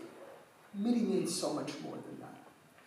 When I'm writing, I always translate Miri as gentlemanliness, right? Because Amir is a gentleman, right? It comes, actually, nobleman. Some of you may know it comes from Arabic, Amir, and the word Amir is very intimately associated with the Central Asian conqueror, right? Amir Timur, right? This is why when the Mughals incorporated Hindu Rajputs into their darbar, they would often refer to them as Amirs, right? We have words like Mirzadda, which, as you know, the progeny of Amirs. That's what it means generically, but what it means specifically is the progeny of Amir Timur.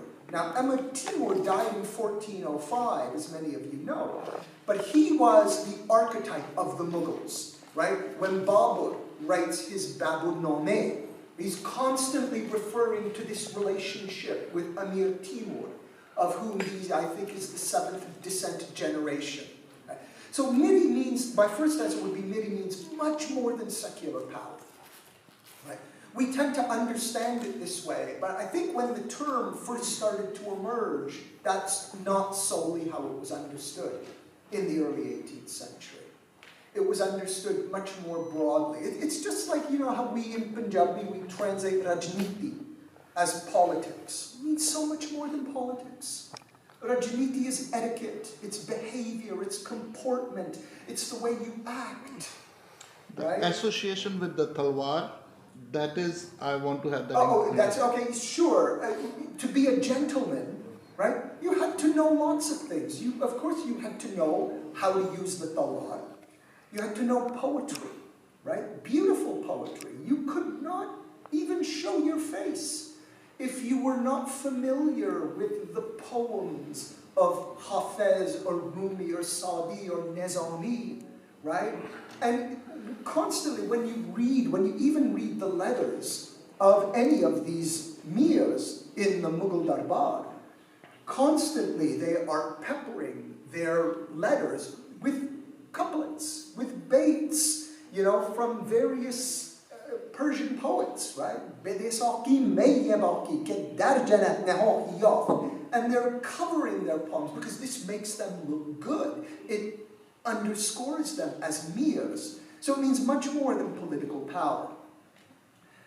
But again, I'm giving you a 17th and 18th century understanding of this term. But you're right, Miri Piri today is an understanding of the fusion of the secular and the spiritual. I have a hard time with that. For those of us familiar with Arvind Mander's work, right? We know that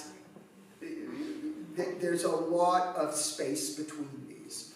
So how does it transfer to militancy? I think Dr. Broad wants to add. Dr. Broad wants to say, sorry. That's why it was for everybody. Yeah, please, go ahead. So thank you for the question. So Turn on the microphone, please. It's on. So, just to give a background, my own talk would have been Sikh militancy, Dharm Yudh, and just war. It's basically answer that. So, one definition I want to give you is militancy, that we understand a man with a khanda or a AK-47. The dictionary definition of militancy is this: the fact of being active, determined, aggressive, in support of a cause, often but not always willing to use of force. Okay, so to answer and I have struggled with that question exactly, how does Miri and Piri translate in the world today where we have to live under a democratic society, right? So I will quote one writer, Paul Wallace, read his article. He talks about 20th century Sikhamari. He said Sikhs fought 4 Dharm Yudh in the 20th century. They won 3, they lost 1. 3-1. And the 3 he gives examples of, from Gurdwara movement to the Punjabi Suba movement, to the emergency movement. To answer that, I want to quote one scholar last, and Luke, keep your mouth shut. So he says, we should note that within Sikh tradition there are 2 forms of martyrdom. Those in which violence is appropriated as a last resort, and those in which the sword is withheld and revered.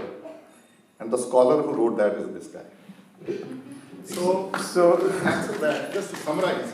So, Dr. Toga, you want to add? Just one line opinion about these couple of things. The first of all, I think we should not relate the sword with the militancy and the terrorism. In the world, there have been so many, in the different regions, terrorism, but they don't have miri piri or talwar or the hathiyar with them. So the militancy, the reasons are different, the definitions are different, how we see it, and then you will see a lot of people who have the sword or the Amrit Shakya, and they are the most peaceful people, and it's very, very different. I think we should avoid to mingle these things. And I think regarding the Anandpur Sahib Darbar and the Lahore Darbar, there is one thing about Guru Gobind Singh Ji, as a Sikh, most of us don't want to see him as a worldly king. He was a divine power, he's a guru for us, so we don't want to, bring him down to an ordinary darbar for any king. I think that's the reason we don't want to discuss this as a... No, I mean, this is a question often asked. You have to understand the concept of saint-soldier. If a saint becomes a soldier, they are very unlikely to cause harm to the innocent people.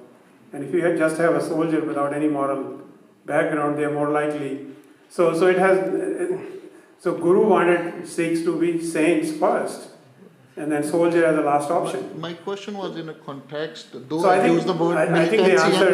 Let's not get into argument. So you had a valid question. 3 people answered your question. Anybody wants to say anything about his second part? So we move on. The second part.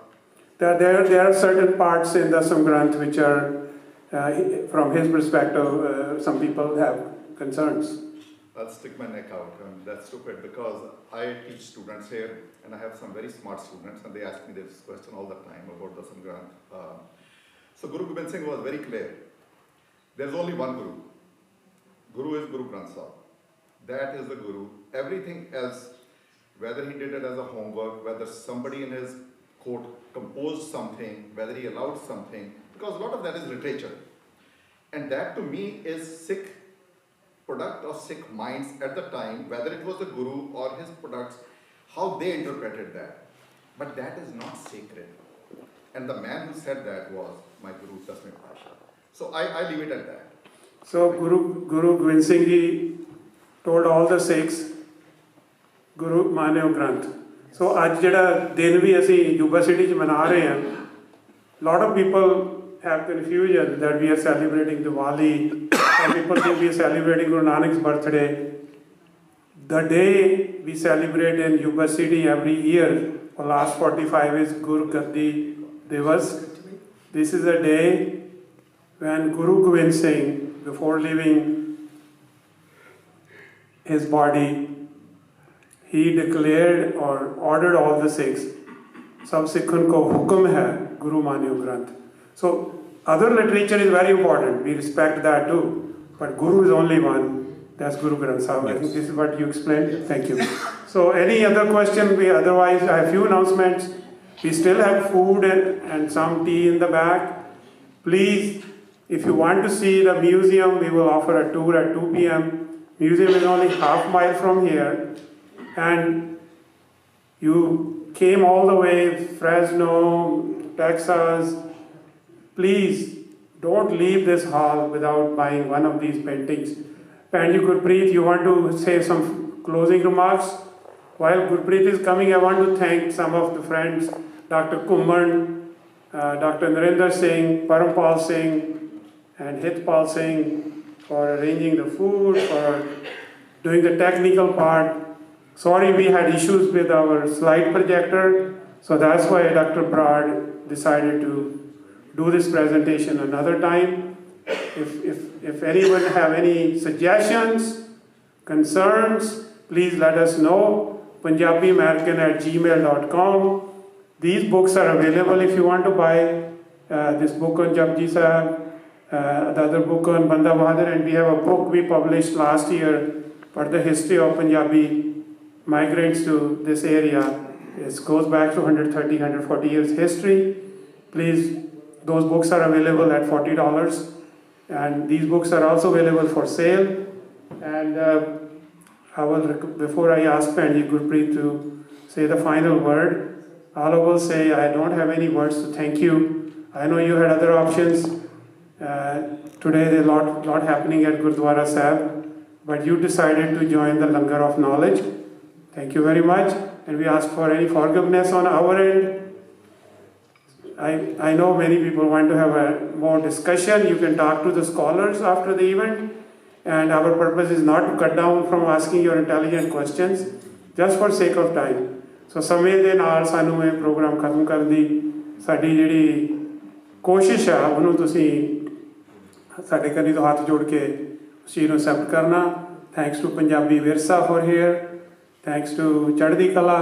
And thanks to Paji Chumbar from Ambedkar Times. I have a final question actually before you come.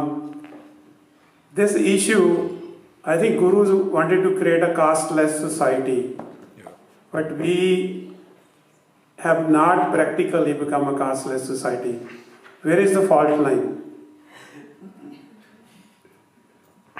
If you want to pass it, that's fine. I'll let Dr. Brar answer the real question, but the one thing is I think we should not, religion and society, two different things. What we're talking about is like more, a religion says that, but we are part of society too, which doesn't allow that. So that's where the conflicts. No, you answered that the culture at Maharaja Ranjit Singh was different, but how long are we going to stay in this culture? I mean, the purpose of religion is to make your life better as a human being and make a society. And from Punjab Digital Life perspective, ਸਾਡੀ ਤੇ ਇਹੀ ਆਸ ਹੈ ਕਿ ਜਿਹੜਾ ਸਾਡਾ ਖਜ਼ਾਨਾ ਹੈਗਾ original sources ਨੂੰ ਲੈ ਕੇ ਇਹ ਜਿਵੇਂ ਇੱਥੇ scholars ਬੈਠੇ ਨੇ ਸਾਡੇ ਹੋਰ ਵੀ ਜਿਹੜੇ ਨੌਜਵਾਨ ਅੱਗੇ ਆ ਰਹੇ ਨੇ they're referencing original sources to become scholars and then to elevate the conversation. And hopefully we can then eliminate the caste system that Dr. Ji was talking about. Lastly, what I would say is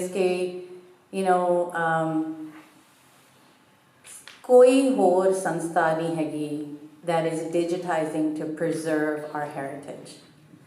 There are thousands, tens and thousands of gurdwaras. There's tens and thousands of schools. There's tens and thousands of all other NGOs that are across the world. There is only one digital library that's preserving our heritage. how wonderful would it be that if we could all unite and support ਵੱਧ ਚੜ ਕੇ ਅਸੀਂ ਇਹਦੇ ਵਿੱਚ ਹਿੱਸਾ ਪਾਈਏ ਕਿ ਜਿਹੜੀਆਂ ਚੀਜ਼ਾਂ ਡਿਸਟਰੋਏ ਹੋਈ ਜਾ ਰਹੀਆਂ ਨੇ ਜਿਹੜੀਆਂ ਚੀਜ਼ਾਂ ਅਸੀਂ ਕਿਸੇ ਕੋਲ ਕਿਸੇ ਅਲਮਾਰੀ ਵਿੱਚ ਪਈਆਂ ਨੇ ਜਿਹੜੀਆਂ ਚੀਜ਼ਾਂ ਹਾਲੇ ਰੱਦੀ ਦੇ ਵਿੱਚ I can even tell you phulkari ਦੀਆਂ 1870 ਦੀਆਂ ਫੁਲਕਾਰੀ ਦੀਆਂ ਚੁੰਨੀਆਂ ਤੇ ਬਾਗ ਸਾਨੂੰ ਕੋਈ ਬੋਰੀ ਦੇ ਵਿੱਚ ਚੱਕ ਕੇ ਇੱਦਾਂ ਸੁੱਟ ਕੇ ਗਿਆ ਸੀ ਕਿ ਅਸੀਂ ਸਾਨੂੰ ਇਹ ਚਾਹੀਦੀਆਂ ਨਹੀਂ ਆ ਤੁਸੀਂ ਜੋ ਕਰਨਾ ਕਰ ਲਓ ਅਸੀਂ ਤਾਂ ਇਹਨੂੰ ਸਾੜਨ ਲੱਗੇ ਹਾਂ Can you imagine 1870s ਦੀਆਂ ਫੁਲਕਾਰੀ ਦੀਆਂ ਚੁੰਨੀਆਂ So with that I just want to say it's in our hands and it's in our control to be able to preserve our heritage and to take it and save it and salvage it for generations to come so that somebody can do research on something that's related to Punjab. Somebody can do further research on Dasam Granth. Somebody can do further research on caste system. So that way, and we tell our own narrative, not somebody else, not a third person. Our children, our children's children can support and reference the original sources and access them for free to be able to tell our own narrative. So with that, please continue to support. If you want to learn more about it, please let me know. We're here till the end of the day. Get involved. Do your part and make sure that you're furthering the mission of whatever it is that you're passionate about. Vaheguru Ji Ka Khalsa, Vaheguru Ji Ki Fateh. ਆਪਾਂ ਕਹਿੰਦੇ ਆ ਨਾ there is always a woman behind a man but in a gender equal world it could be a man behind a woman too Bhੈਣ ji is married to a very prominent Sikh scholar from Sikri Harinder Singh you all know him ਇਹ ਉਹਨਾਂ ਦੇ better half ਨੇ ਫਿਰ ਇਹਨਾਂ ਨੇ ਕਿਹਾ ਸੀ ਦੱਸਿਓ ਨਹੀਂ ਪਰ ਮੈਂ ਦੱਸਦਾ ਹੈਗਾ so before we end we're going to give each panelist 1 minute to give their take home message and let's see we can start with Dr. Tuga I think rather than comment, it's a compliment to Punjabi American Heritage Society to have this Sikh Community Center. And this is the effort of your team. And look at the use over the years. It's becoming more and more prominent locations for these kind of seminars and further it can be used for other things. So I think the big hand for Punjabi American Heritage Society.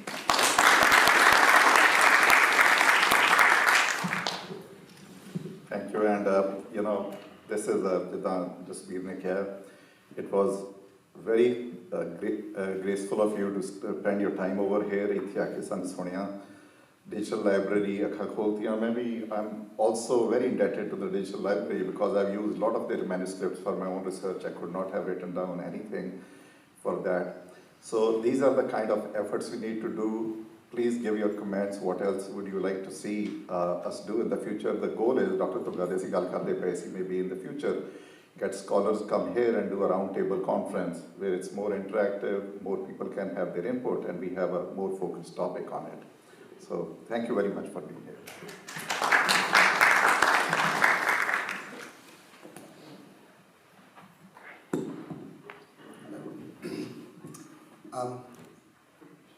Yes. Ditto all that, and thank all of you because by sharing your stories and your history with me, it has very much enriched the life of this non-Sikh. And I hope one day that those stories continue through your generosity and that one day we will be in arenas like this, we will be in the Prakasha Sthans where the Guru Granth Sahib is, and we will see alongside Sikhs, many non-Sikhs also listening to Gurbani. So I thank all of you, and of course I thank all of you for inviting me. It was very, very pleasant. Thank you. Thank you. So in the end, I will say this. The purpose of anything we do is to make a world a better place. religion, philosophies, seminar, whatever we talk, in the end, the purpose is to make this place a better for all of us, not just for one kind of people. So that's the purpose of this organization, is to make us better, our community better, and the world around us a better. So thank you for joining this moment to make this world a better place for all of us. With that, I will say, Vaheguru Ji Ka Khalsa, Vaheguru Ji Ki Fateh.